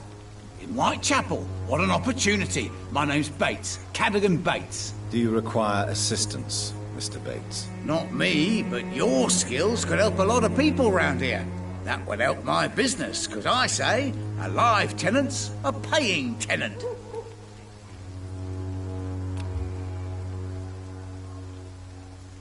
Since I took an oath to help people, can I be of assistance? Well, seen better days, that's for sure. But it was bound to happen with all these refugees about. Infecting you is probably the last thing on these people's minds. Take this, in any case. What? You give me this for free? Don't have a clue about this place, do you? Goodbye, Mr. Bates.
Swanborough cordial can be the answer to all your problems.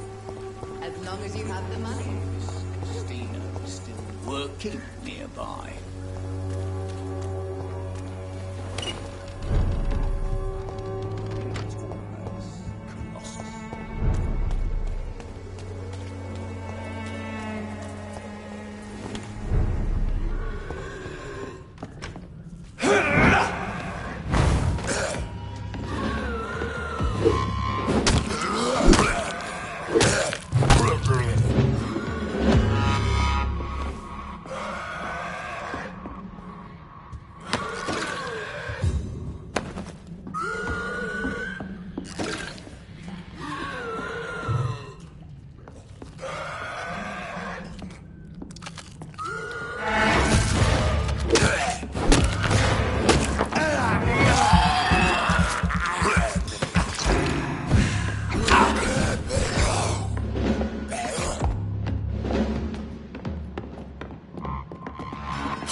I cannot enter.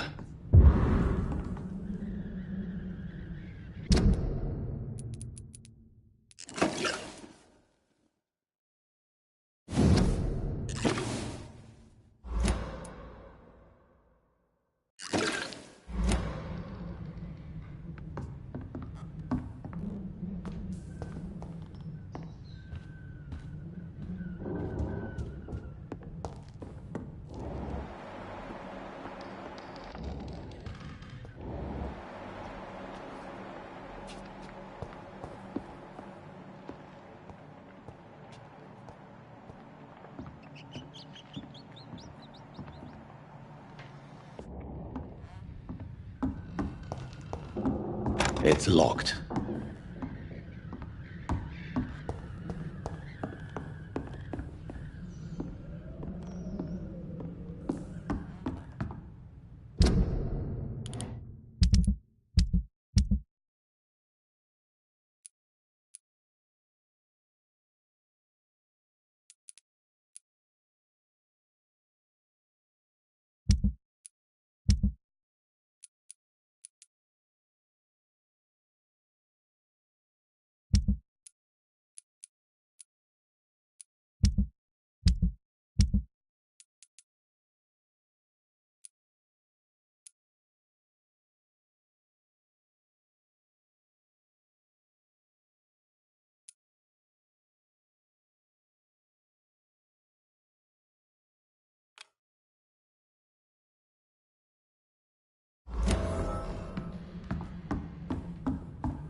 People are talking about this.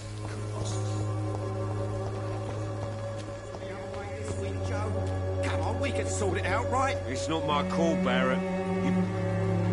Fancy buying something, sir? You never lose your focus, do you? Right then. Show me what you have.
sister.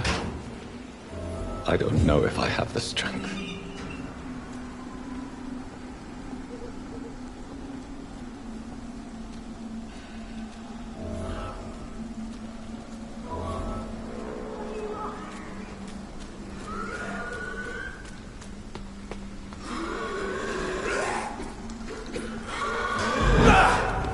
Somebody help!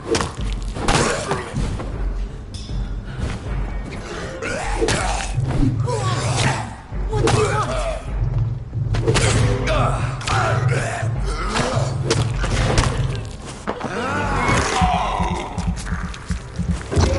Somebody help!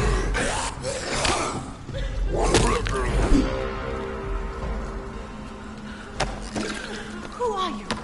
What do you want?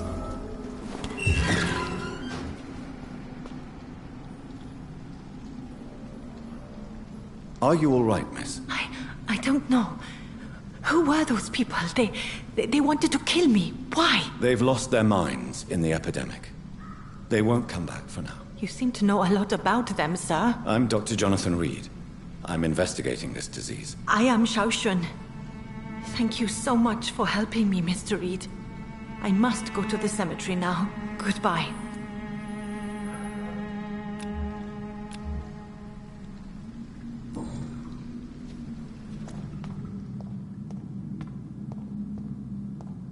It's locked, all right. Carnage. Is Father Whitaker's disciple among the bodies, I wonder? This man's far too old to be Samuel. No. By the look of his clothes, this man's a docker.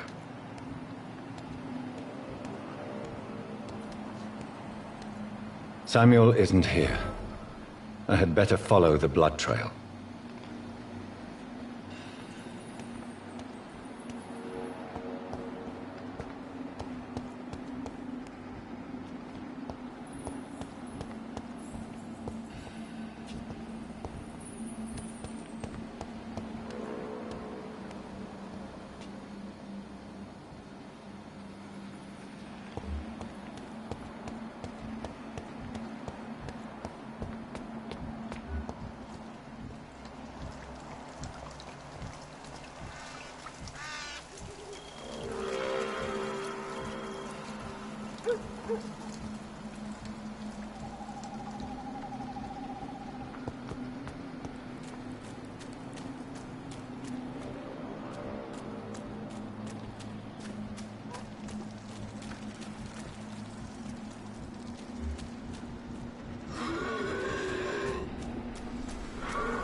As I feared, Samuel no longer preaches the good word.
It's locked, all right.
Since I can't reveal myself to my mother now, I must find a discreet spot to attend the ceremony.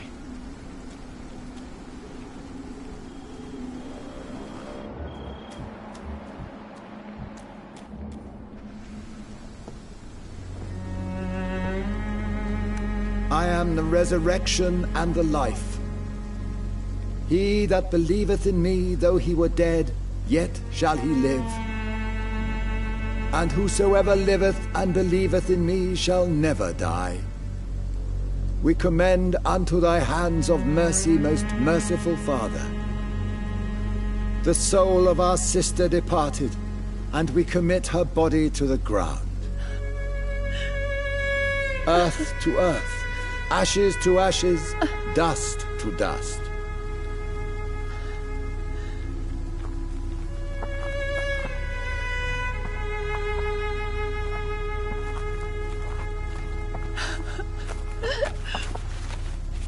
Why kill my Mary and stick her here in this cold, god-awful place? These are the legal requirements for the epidemic, madam. Oh, Avery, I feel so tired. Please take me home. Yes, madam.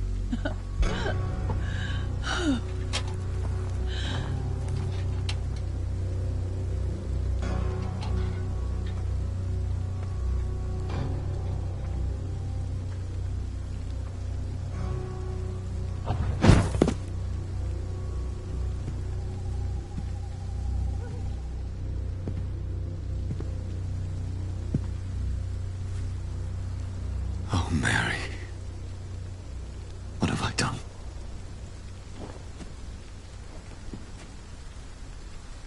If I could only change one thing. One thing. This is a nightmare. Jonathan, there is nothing you can do but accept it.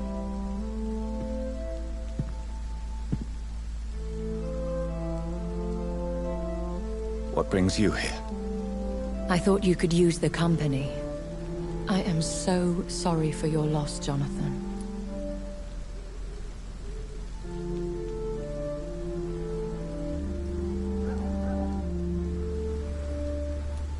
She was a good person. Vibrant, full of life. She was kindness incarnate, my Mary. You're a good person, Jonathan. And a young Ekon.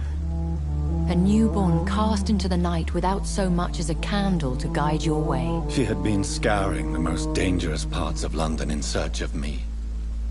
And it led to her death. Jonathan, don't. I still hear her last thoughts. They echo in my head. Her mind shattered, and it haunts me. Jonathan, stop. Listen carefully. You must come to terms with this. You must learn to live with what happened.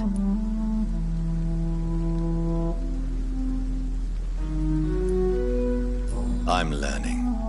Every night is a new lesson. What I am, what I must do to survive. But my sister, she shouldn't have suffered because of my weakness. Don't you see?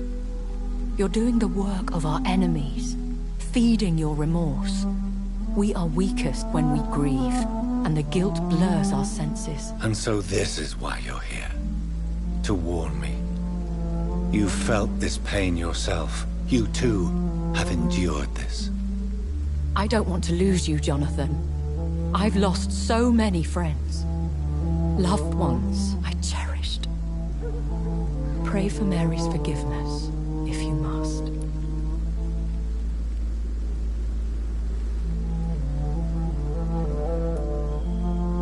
Thank you, my lady. I will. Good. But be careful. If I found you here, others may too. What should I do then? St. Mary's Church is not far from here. Go there and make your peace.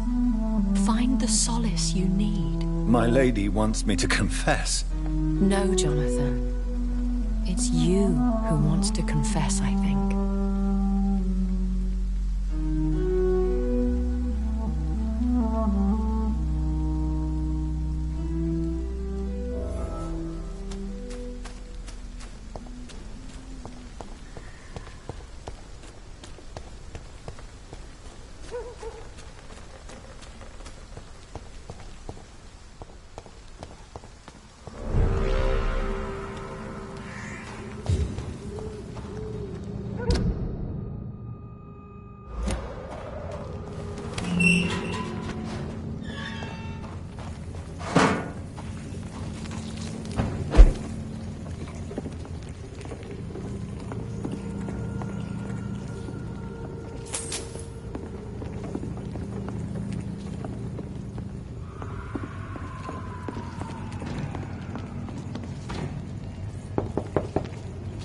Hello, sir.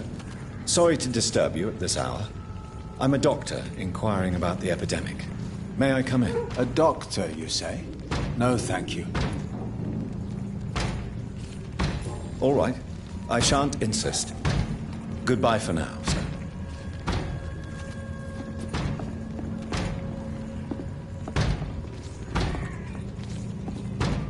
I've heard so many bad things. Good evening, sir. It's me again. Leave me alone, I... All right. I shan't...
Take its head!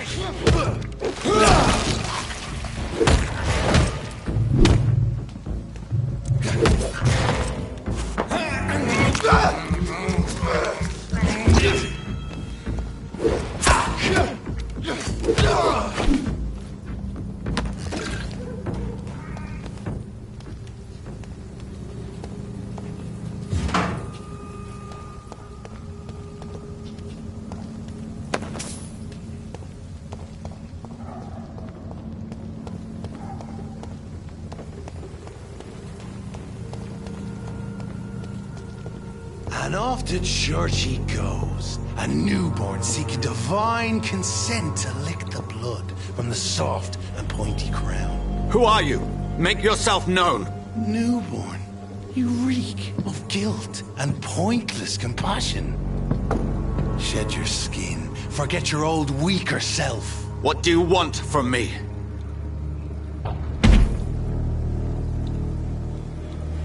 Ascalon does not approve of lone wolves who bring unwanted eyes to our pastures. So your name is Ascalon?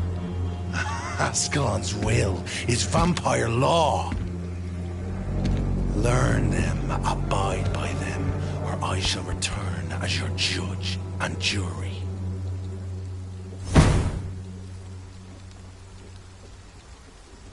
These immortals try my patience with their plans and unsolicited counsel.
This man stunned me with his faith.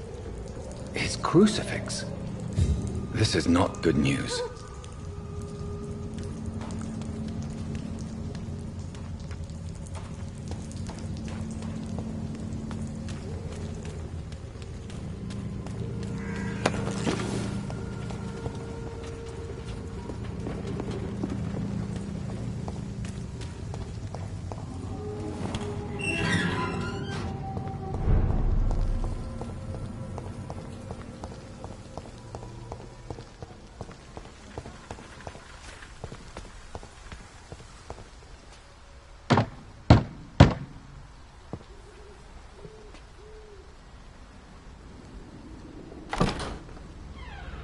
Yes? What is it that you want? I'm sorry to disturb you at such a late hour. No worries, my son. I'm still quite awake, having just returned from a funeral. Yes, I know. I've forgotten what I wanted. I don't know.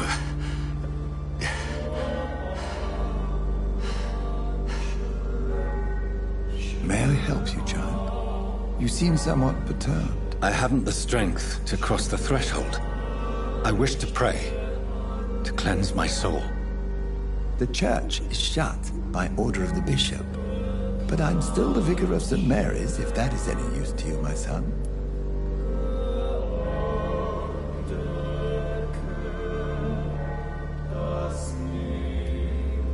You seem to me a good soul, Vicar. But this is a personal matter. There are no secrets from God, my son. If your heart needs comfort, consider me your chapel. For I can be as silent as stone.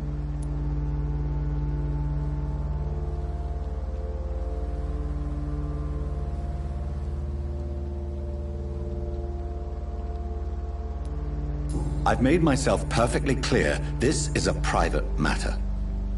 Your eyes burn with rage, yet I see the pain that lies beyond. I am here to lighten the burden of all God's creatures.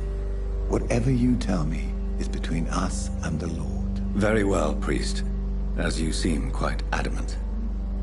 Open your heart, my son. Tell me what burdens you. With whom do you wish to speak?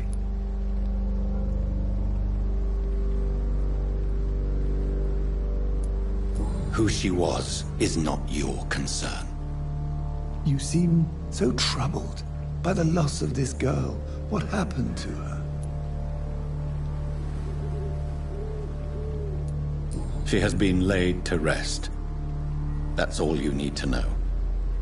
I see. And how are you feeling, my son?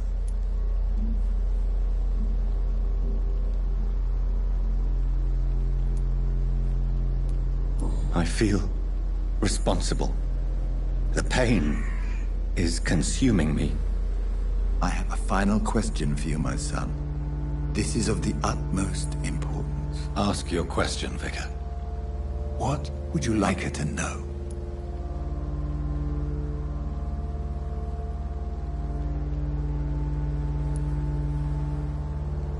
I'm so sorry, Mary. I promise to find who is responsible for all this. I'll put an end to this horror. You have been heard, my son, and your burden will lighten if your words are sincere. Go in peace now, and live your life in the way she would have wanted.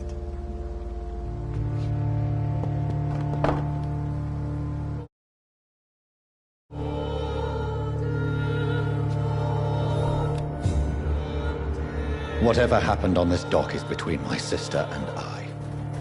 It does not concern God at all.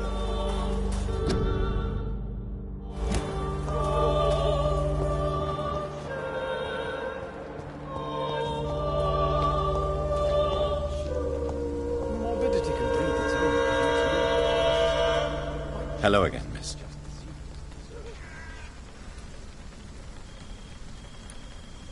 Camellia, I know you work for Dorothy Crane.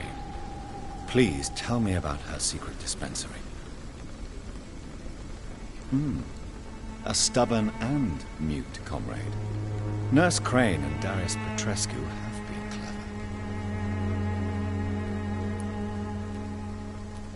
clever. Tell me about Richard Nithercott. I understand he is quite fond of you, Camellia.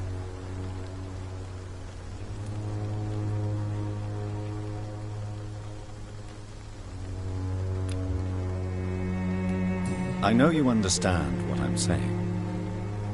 Your silence has nothing to do with you being mute, does it?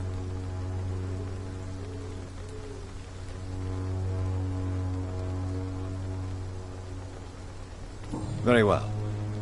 Goodbye, then.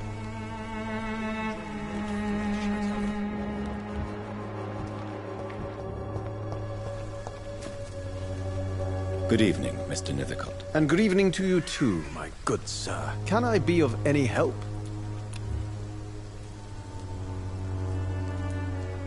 Have you recent news of Nurse Crane and her dispensary? Not at all, sir.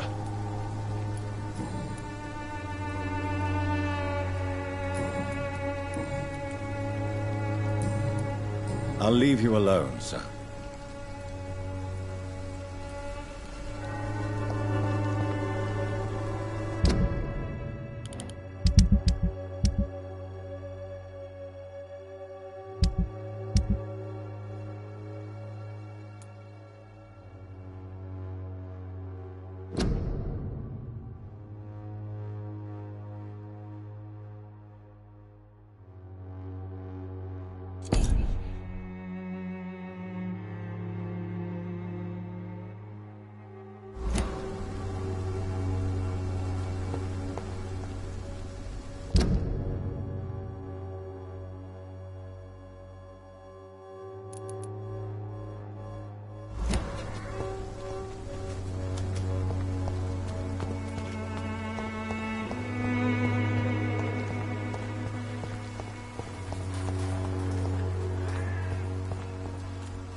Good evening, Doctor. Can I help you?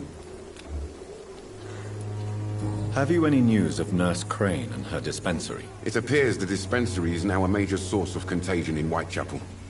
Someone should do something about it, but no one cares.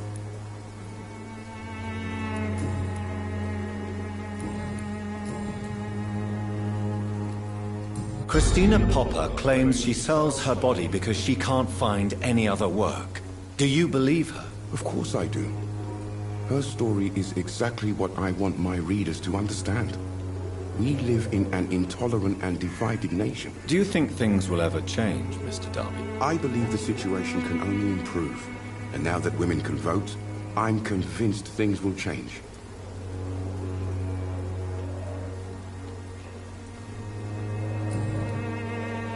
Goodbye, Mr. Darby.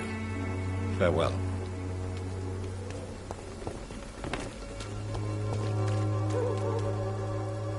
Good evening, Christina. Change your mind, Mr. Reed?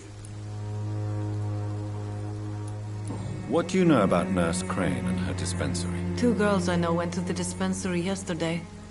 Nobody has seen them since. I worry about them, in case bad things happen.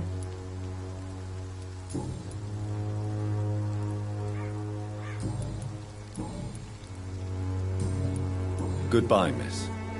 Take care of yourself as best you can.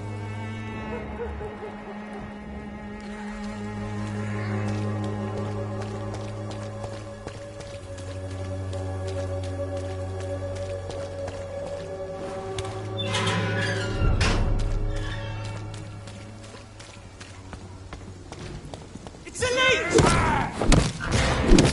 Away! He's dead!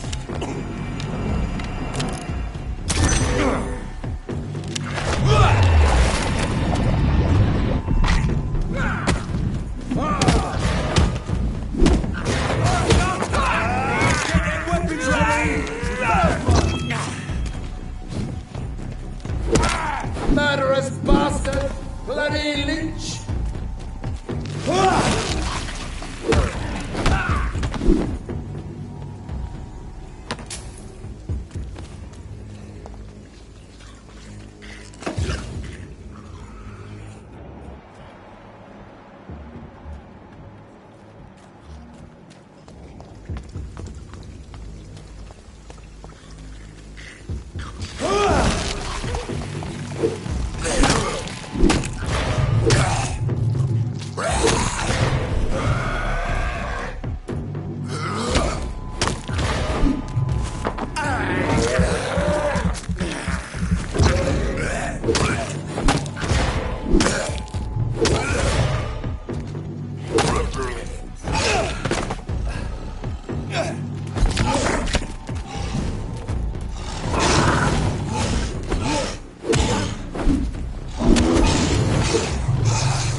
It's not human! Kill it!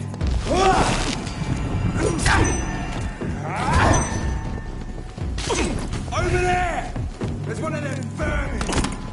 No rest for the wicked!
remember you.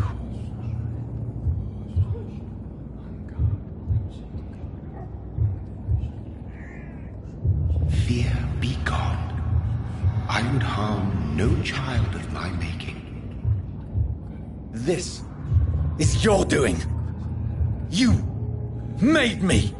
Made me this creature. What are you? I am the land. You are our champion.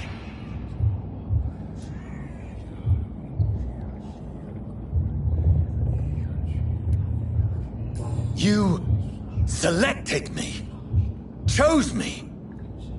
As shall my children yet to come. What is it you seek? This age is sickly. An ancient poison, an older rage, brewed in a cauldron newly forged. This has something to do with the epidemic. Seek truth, my champion. Defeat the serpent of knowing with iron spur.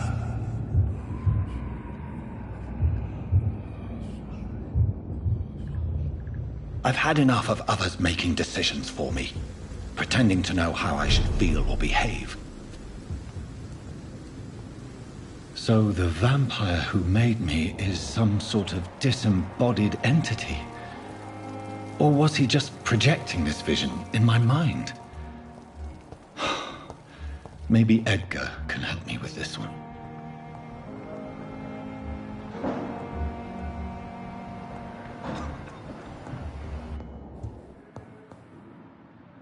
Good evening, Mr. Goswick. How are you? I'm okay.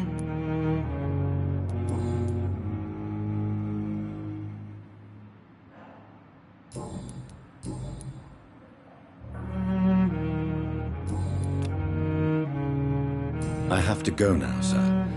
But don't hesitate to contact me if you need any help. Good evening, sir.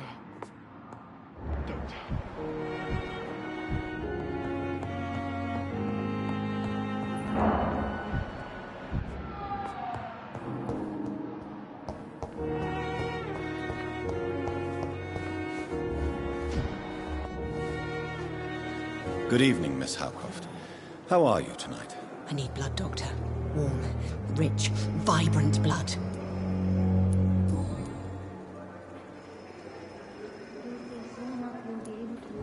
Who are you really, Miss Howcroft? I mean, apart from being a vampire. Is that not enough for you, puny mortal?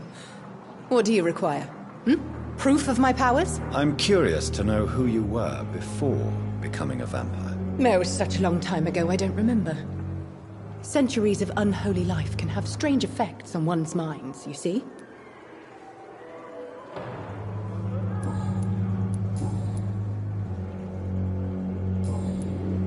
I'll leave you, Mistress of the Dark, to your nocturnal activities.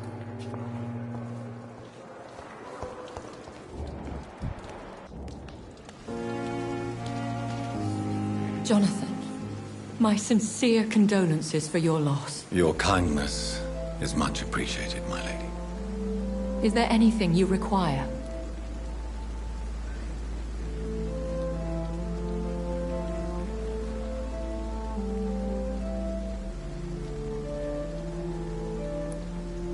Are we condemned to attend the funerals of all we love? Dying is the final act of life, Jonathan. Present company excluded. Accepted.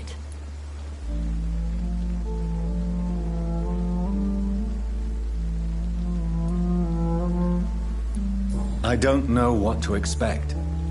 Am I cursed to an eternity of solitude? With time, we Ekon tend to go into isolation. If we survive long enough, that is. As a practitioner of the medical sciences, I'm prepared for the death of loved ones. But mourning in the shadows, deprived of sharing one's grief. We are no longer a part of the circle of life and death. We are undead, my friend, and so we are outcasts.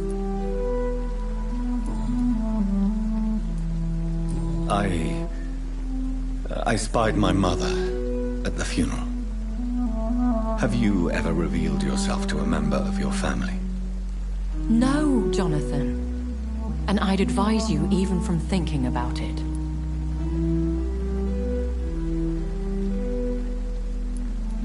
Are we then condemned to lie to those we love? We are creatures of deception, my friend. But this is more for their sake than ours. But what if I was close to someone and wished to tell them the truth? Fear, loathing, disgust. And then they will plead to be turned. They will see it as salvation. Then there's the risk of gaining the attention of vampire hunters. Goodbye, my lady. Until we meet again.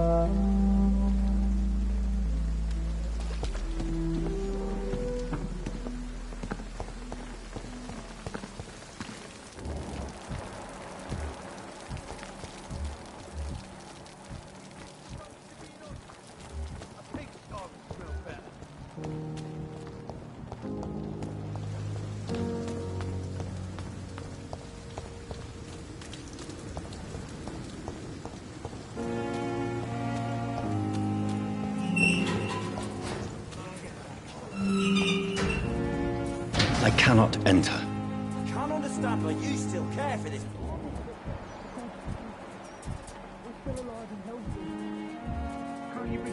It's locked. I have not survived being buried in a mass grave for these trivialities. You're not in the middle of a battlefield anymore. Things are different here. So many ways.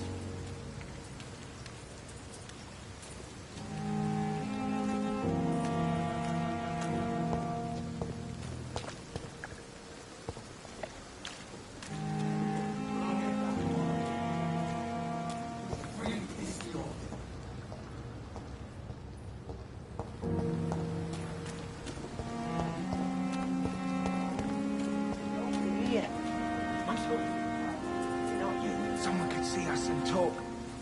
I know. I can't help it. Sorry.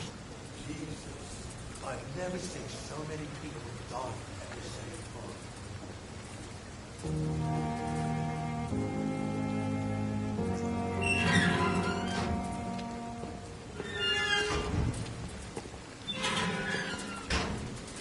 Good evening. Evening, Dr. Reed.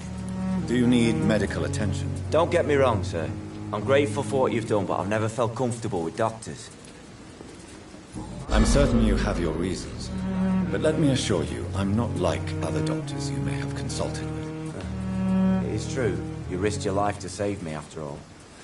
It would be impolite to refuse your counsel.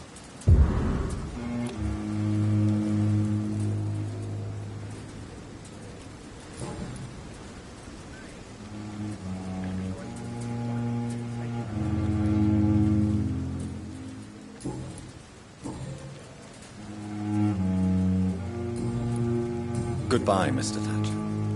Try to take care of yourself.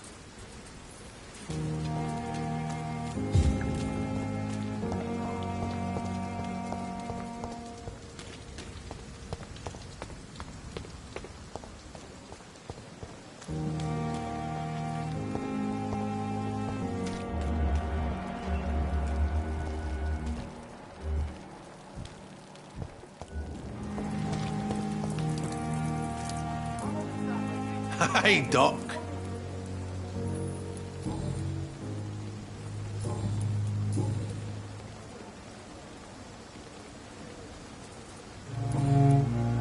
I'll leave you for now, Mr. Cox.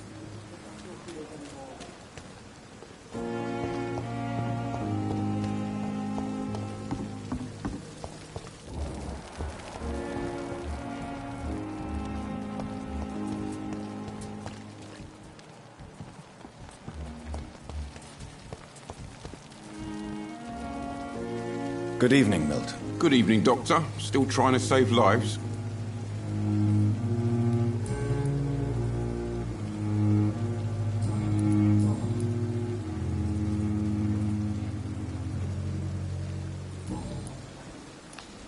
I'd like to see your goods. Wise choice, Dr. Reed.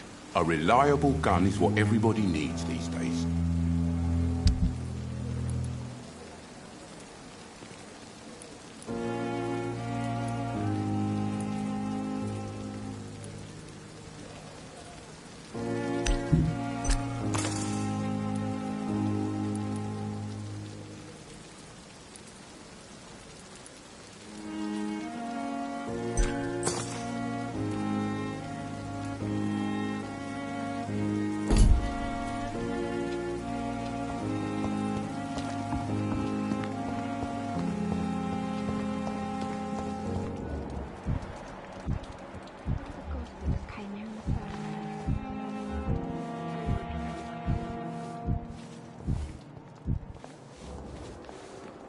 Good evening, Nurse Brannigan. Good evening, Doctor. What can you tell me about the recent events in the hospital? That Mr. Hampton killed Miss Jones in her room, then ran away. And did you see all this? No. I was working by the tents when it all happened. I only entered the room when they asked me to clean up the blood. Where is Miss Jones's body? I don't know. I'd imagine the morgue. It all happened so quickly. Did you see Sean Hampton leave the hospital? I I think I saw a silhouette exiting the hospital gates after the shouting started. At first I thought it was someone who was just scared, but... well, maybe it was him.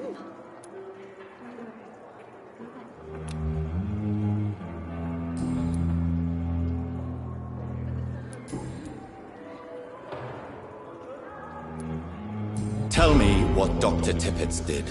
I know his mistake caused a patient's death. If I had not covered up his error, Dr. Tippett would have been fired from this hospital. I could not let that happen. You can't allow your emotions to dictate your conduct concerning patients, Nurse Brannigan. Look around you, Dr. Reed. Do you really think we can afford to lose a brilliant practitioner like Dr. Tippett's in our situation?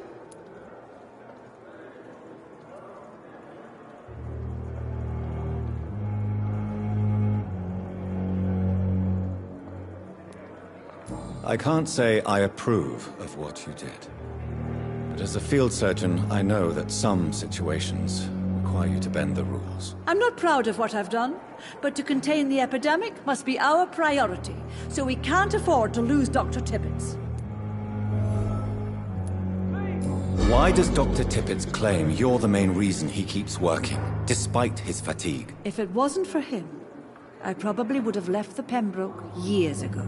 Dr. Tippett does not think of you as just a nurse anymore, does he? If you're suggesting he's not taking my gender into consideration when it comes to medical practice and knowledge, I really hope he doesn't.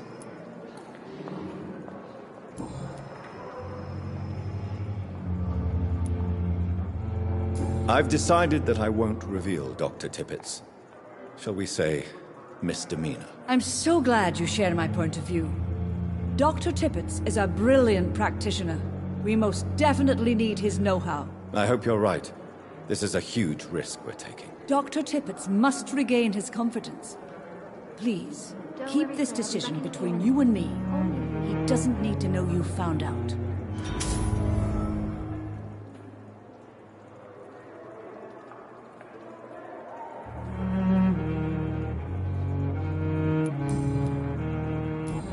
Goodbye, nurse. Call me if you need assistance.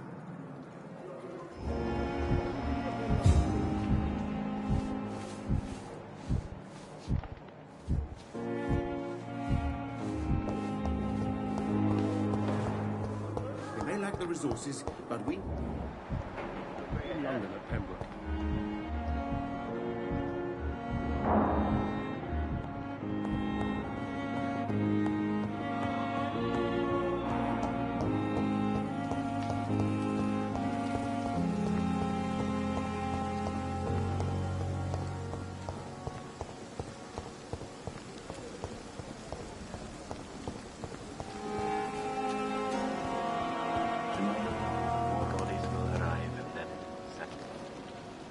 Good evening, Dr. Reed.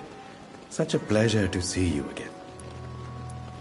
Please show me what you have to sell. Of course. It's just trinkets and curios, really.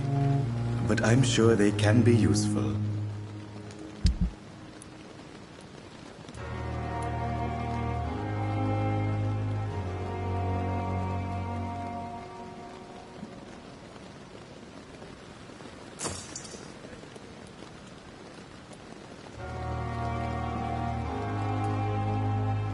Tomorrow, more bodies will arrive and then sadly depart.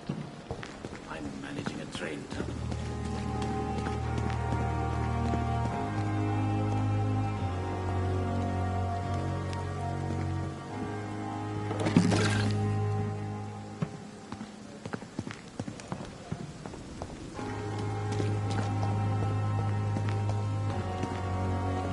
It's locked, all right. Good evening, Dr. Reed. Such a pleasure to see you again.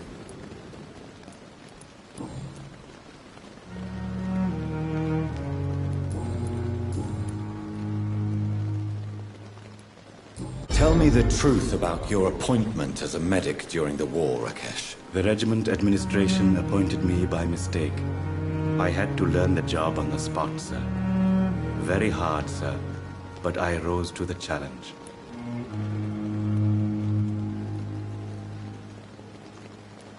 Do you realize how many soldiers died because of that decision? You should have refused. Yes, sir. I swear I did, sir. But no one listened.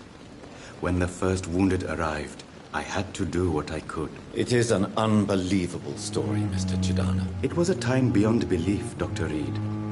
But I'm happy not to deal with the wounded. I prefer caring for the dead now. You can't impersonate a doctor.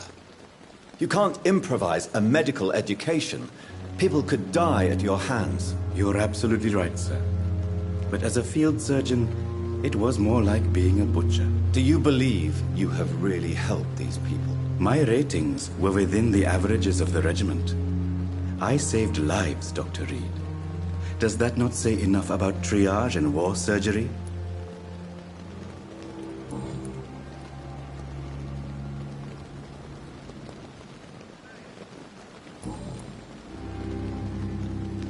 Goodbye, Mr. Chidana.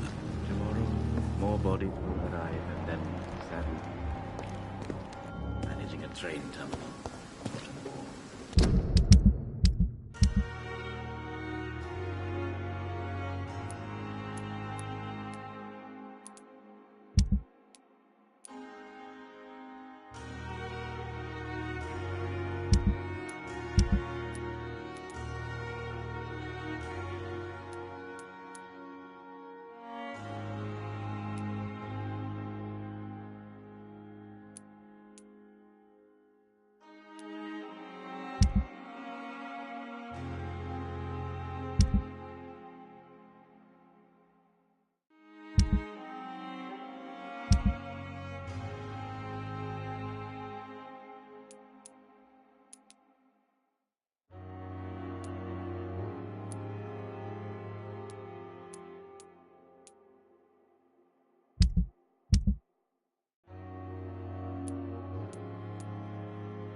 Good evening, Dr. Strickland. And good evening to you, Dr. Reed.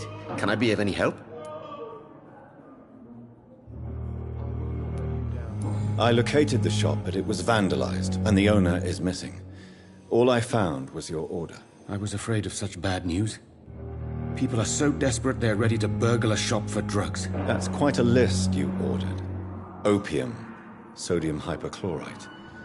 It can't be just headaches you're trying to cure. This dreadful influenza, of course. I already ran some tests on hopeless cases. Without success, I must admit. Do you realize you could create a lethal poison without the correct dosage? Then there are the legal ramifications. Is this not true of any medical substance, Dr. Reed? However, if you would agree to improve it, I'd be glad to accept your help. As long as you promise to be scrupulous with your experiments, I may try to gather these substances, and even help improve upon the mixture. That's all I'm asking for, Dr. Reed. That's all I'm asking.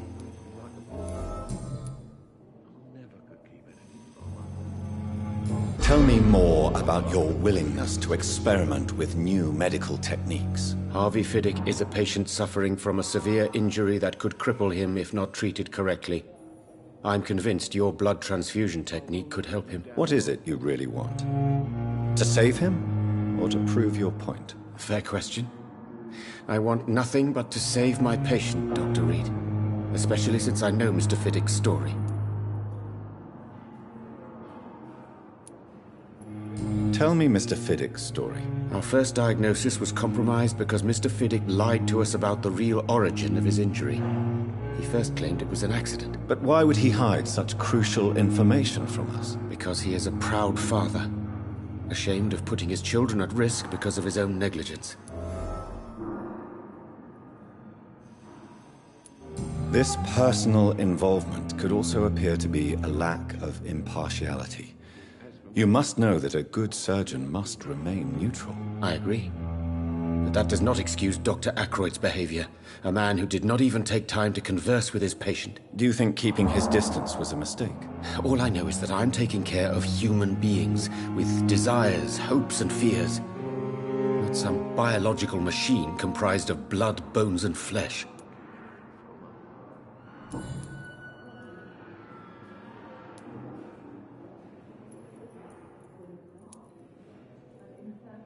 I want to know about these secret tests you run, and if they can save people from this epidemic. Speak to me now, Thoreau. I know I may sound presumptuous, but I'm just following your steps, Dr. Reed. I'm casting away the shadows of ignorance by daring to face them. Self-confidence is essential in our line of work, my young colleague, but only if tempered with the correct amount of cynicism. But you never doubt yourself, Dr. Reed. I've read all your articles and books. You performed the most daring research during the war.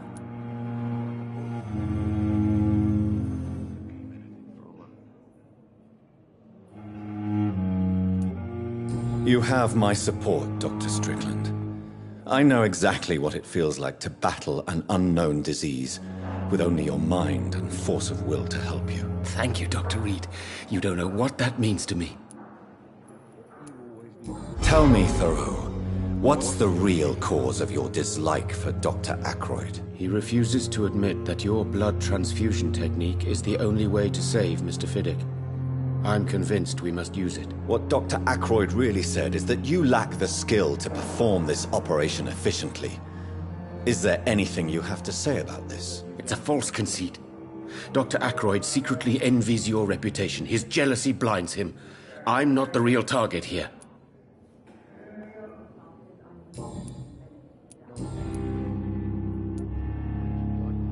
What do you think of Dr. Ackroyd's aversion to modern medical methods? It's a shame he's so narrow-minded. Dr. Swansea taught me that science is about exploring uncharted territory. I'm convinced that's true. With the influenza and all that's going on, you should put your differences aside, don't you think? Why is it so difficult to work together? I believe that if Dr. Ackroyd had been the one to discover the transfusion process, he would be the first to recommend its use. So you believe it's just a question of jealousy and pride? Dr. Ackroyd is as proud as he is blinded by his obsolete concept of medical science.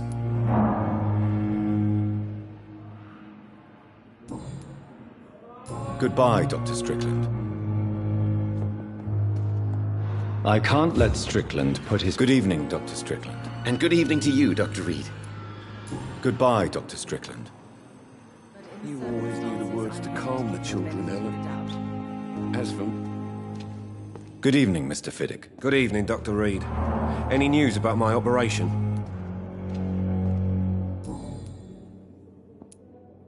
Tell me about your injury, Harvey. Why do you feel so guilty about it? My wife died because of me. And now I may lose everything because I've been careless enough to hurt myself.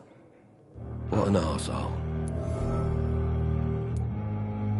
How could your job be responsible for your wife's death? I was working a double. She went out to bring me a hot meal and got caught in a German bomb raid. You can't hold yourself responsible for your injury, Mr. Fiddick.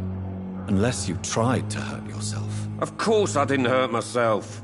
But I can't work until my arm is fixed. My children need to eat, Doctor.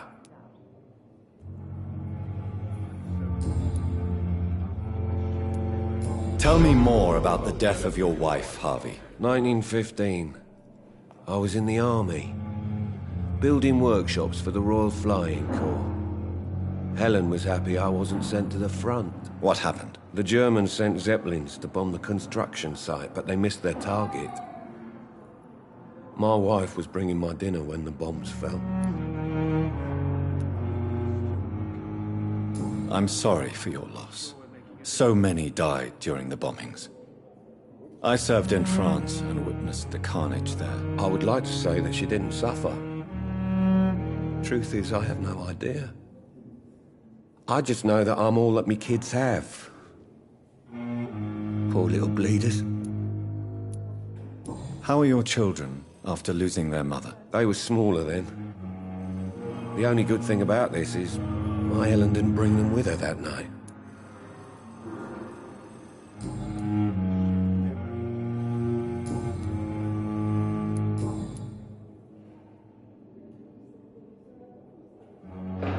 Tell me about yourself, Mr. Fiddick. I'm just a regular guy waiting to get his arm fixed, so I can return to work and to my family. I was more curious about what you were doing before being hospitalized. I'm a carpenter, and a good one too.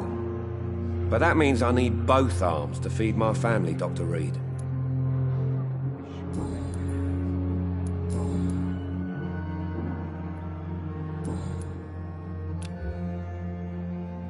Goodbye for now, Mr. Fiddick.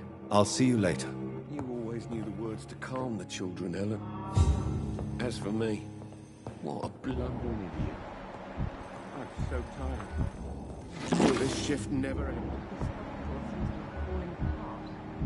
But in the circumstances, I'm willing to give you the benefit of the doubt. I will not let you down, my boy. Good evening, Doctor. How is my son doing?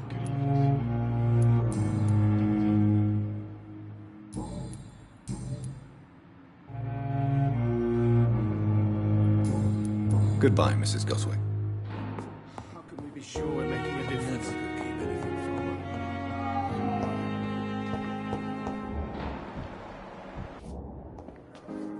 her. I'm quite busy right now, Dr. Reed.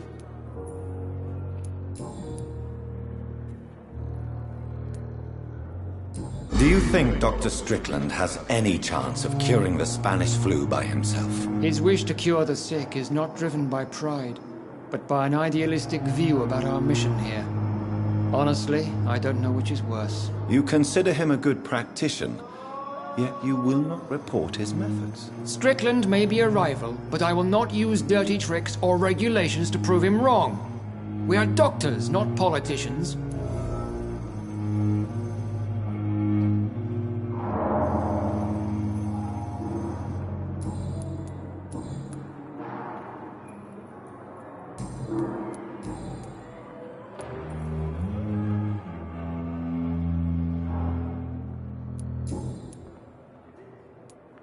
Thank you for your time. We'll talk later.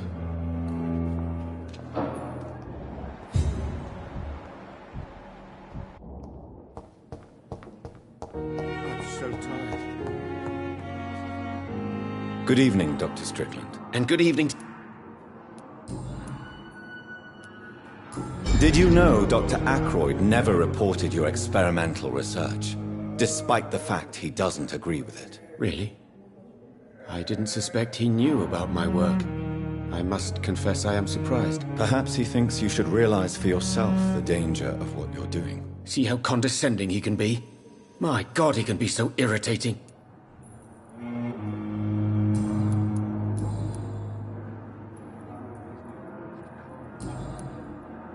Goodbye, Dr. Strickland.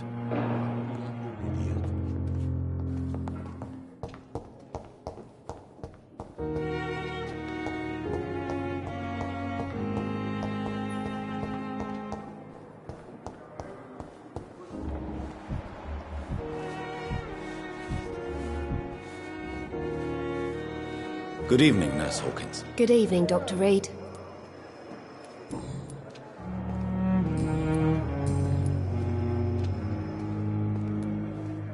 How would you describe the situation? It's serious. The flu is wreaking havoc amongst the staff and patients. We are running out of everything.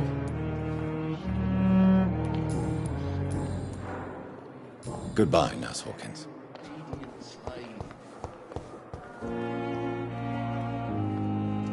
Good evening, Mr. Elwood. Evening, Dr. Reed.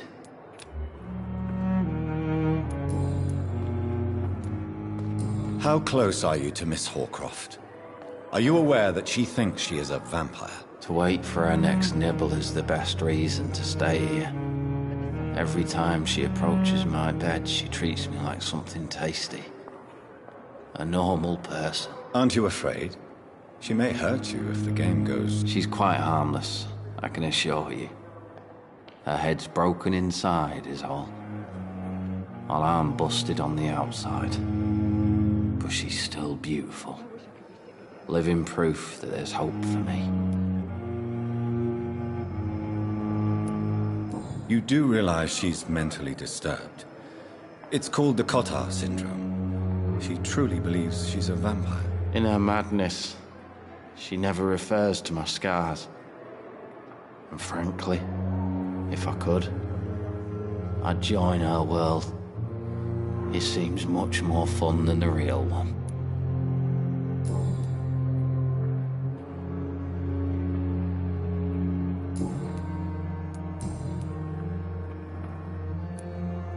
Why do you feel responsible for the injury, Thomas?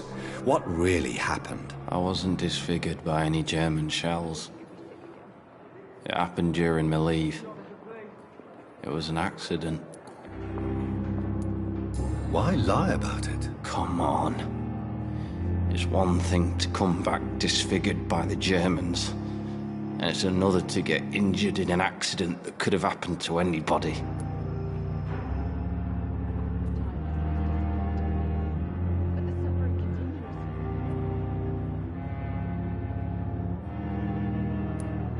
Reconstructive surgery has been very successful for some soldiers. I don't want to wear a bloody mask for the rest of my life. I'd rather stay here and just be forgotten. Tell me what really happened then. I went with a whore in Rouen. Dead drunk I was. The hotel was a shithole. There was a fire that night. Did you start the fire? Were you trying to avoid going back to the front? That's not uncommon, you know. No. It's just that I was asleep when the flames reached the room.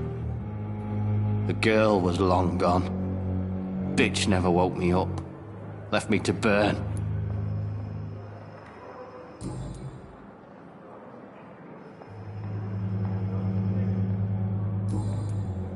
Goodbye for now, Mr. Elwood.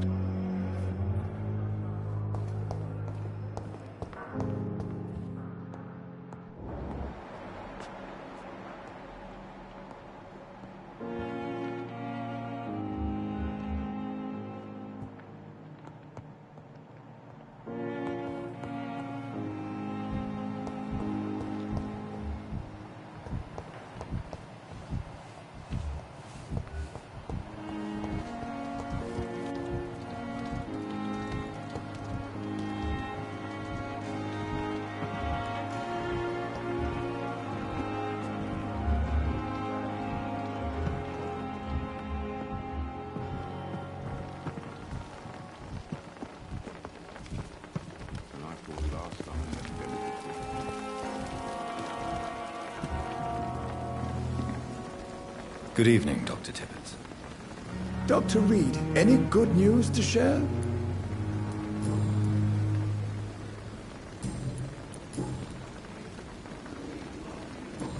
Goodbye, Dr. Tibbets.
God protect us. You've got a leech in the hospital. Yes, my hospital. My mission is to heal while you go about warring. You've set the table for a snake. I wonder why there's venom in your food. I'm growing tired of your song. You're a woodsman, McCallum, not a doctor. Return to your hunt. Remember, I've a good nose for machinations. I can flare the scent at a mile. You can't hide from the God. Leave him, Jonathan. This is sacred ground. Neutral territory. And I just had the carpet cleaned.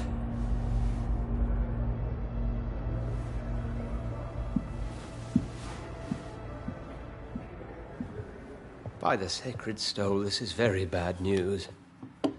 Bad news indeed.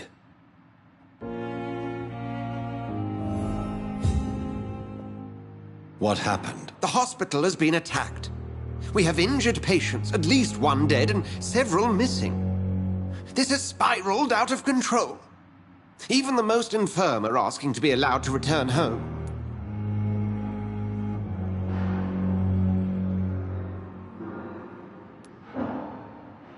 We cannot have the people lose faith in this institution. This hospital is their only hope. Of course, you're right. But we cannot afford a public scandal. It would ruin us. We must restore order, and quickly. You mentioned a dead patient. Who is he? She, Jonathan. She was Miss Harriet Jones. I found her room like a slaughterhouse. Blood everywhere. The duty nurse is taking care of the mess.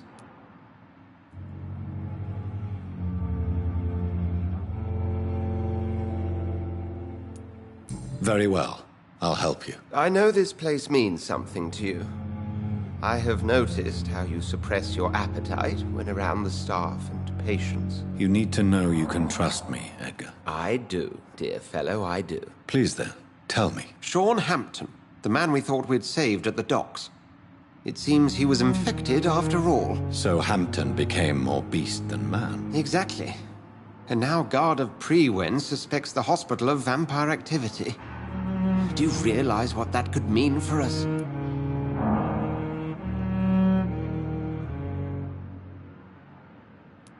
Rest assured, I will protect you and your staff. McCallum is a fanatic. The Guard will stop at nothing. You don't know what they're capable of, Jonathan. Very well. Since I brought Mr. Hampton here, I will put an end to this.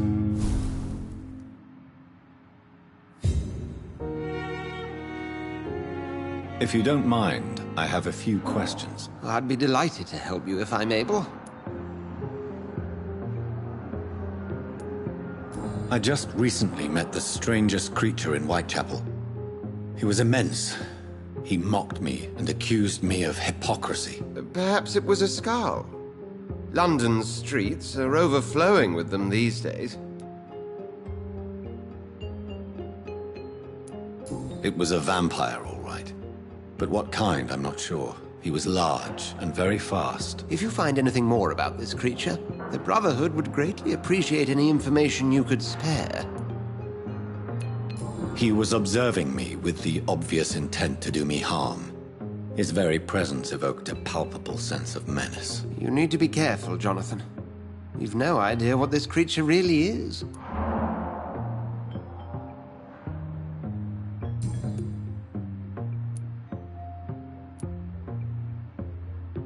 I recently tried to enter a church. It has been a very unpleasant experience. The Brotherhood's research on the matter of faith and vampirism has proved somewhat insubstantial, to say the least. Is this proof that I'm cursed in the eyes of the divine? The wrath of the Almighty? There's no way of knowing. It could be subconscious guilt, or irrational fear, or deep-seated beliefs. It's hard to explain in terms of science, that's for sure. I'm sure Lady Ashbury will have far greater insight into this matter than little old me. Who was that man in your office? Geoffrey McCallum. actual leader of the Guard of Priwen.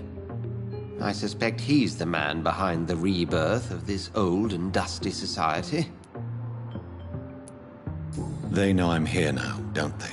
I can guarantee one thing. The Guard of Priwen would never dare to attack the hospital while I'm in charge here. What do they hope to achieve? Their ultimate goal is the eradication of all vampires in the country. They see you as a threat to mankind, Jonathan. What exactly happened here while I was absent? Hampton turned, quite violently as it happened. Lurking about, attacked Miss Jones. To say he created quite a commotion would be an understatement.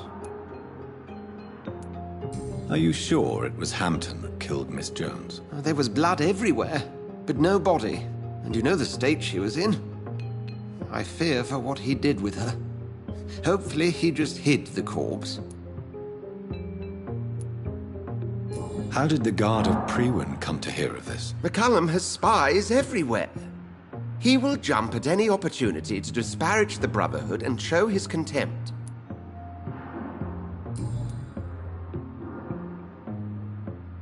Thank you, Edgar.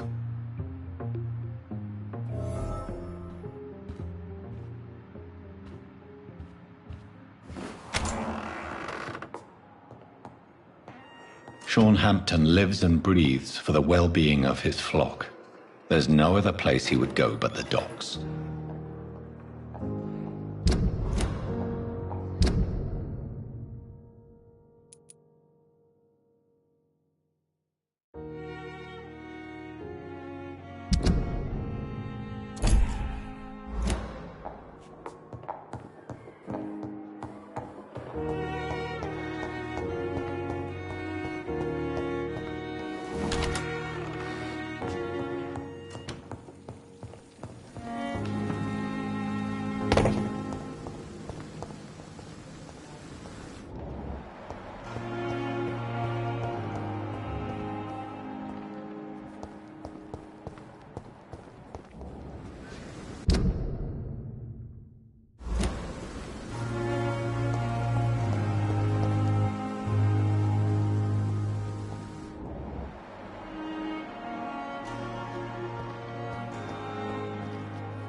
Over there! There's one of them! Oh my god!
Street corner. The daily routine. I wish I could be... Good evening, Miss Howcroft. How are you tonight? I need blood, Doctor. Warm, rich, vibrant blood. I have made inquiries about the men who were tracking you, Miss Howcroft. I did not expect a mortal to have this sort of courage. Speak, Doctor. Why are they hunting me down? It was a misunderstanding. These hunters were in fact looking for a very different creature, but they mistakenly put their sights on you. I knew it. I have become undone. Those hunters have discovered me, but they don't know what I'm capable of. If you'll accept some advice from a petty mortal, I think you should assume a low profile and just quietly disappear into the shadows. You are right. And you have served me well, mortal. Take this as a reward for your time. Perhaps I will allow you to drink deep of my blood. One day. Thank you. I'll keep that proposition in mind.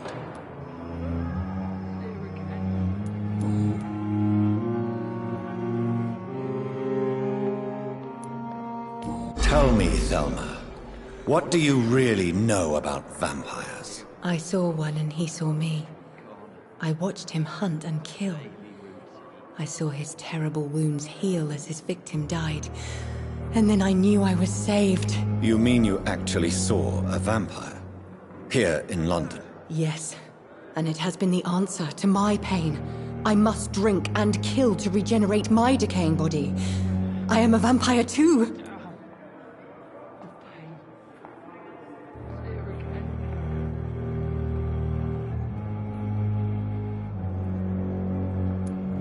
You are no vampire.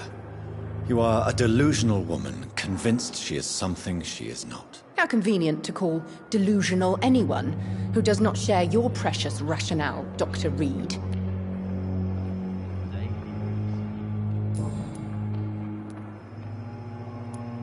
Is there anything you can tell me about the recent commotion here? Many things can happen under cover of night, Dr. Reed.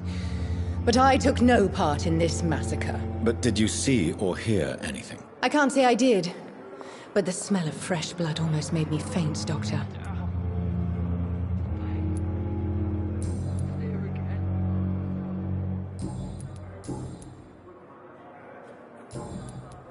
I'll leave you, Mistress of the Dark, to your nocturnal activities.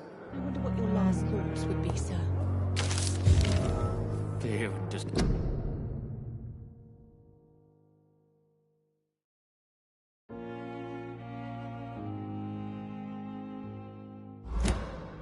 dust on every street corner. The daily routine.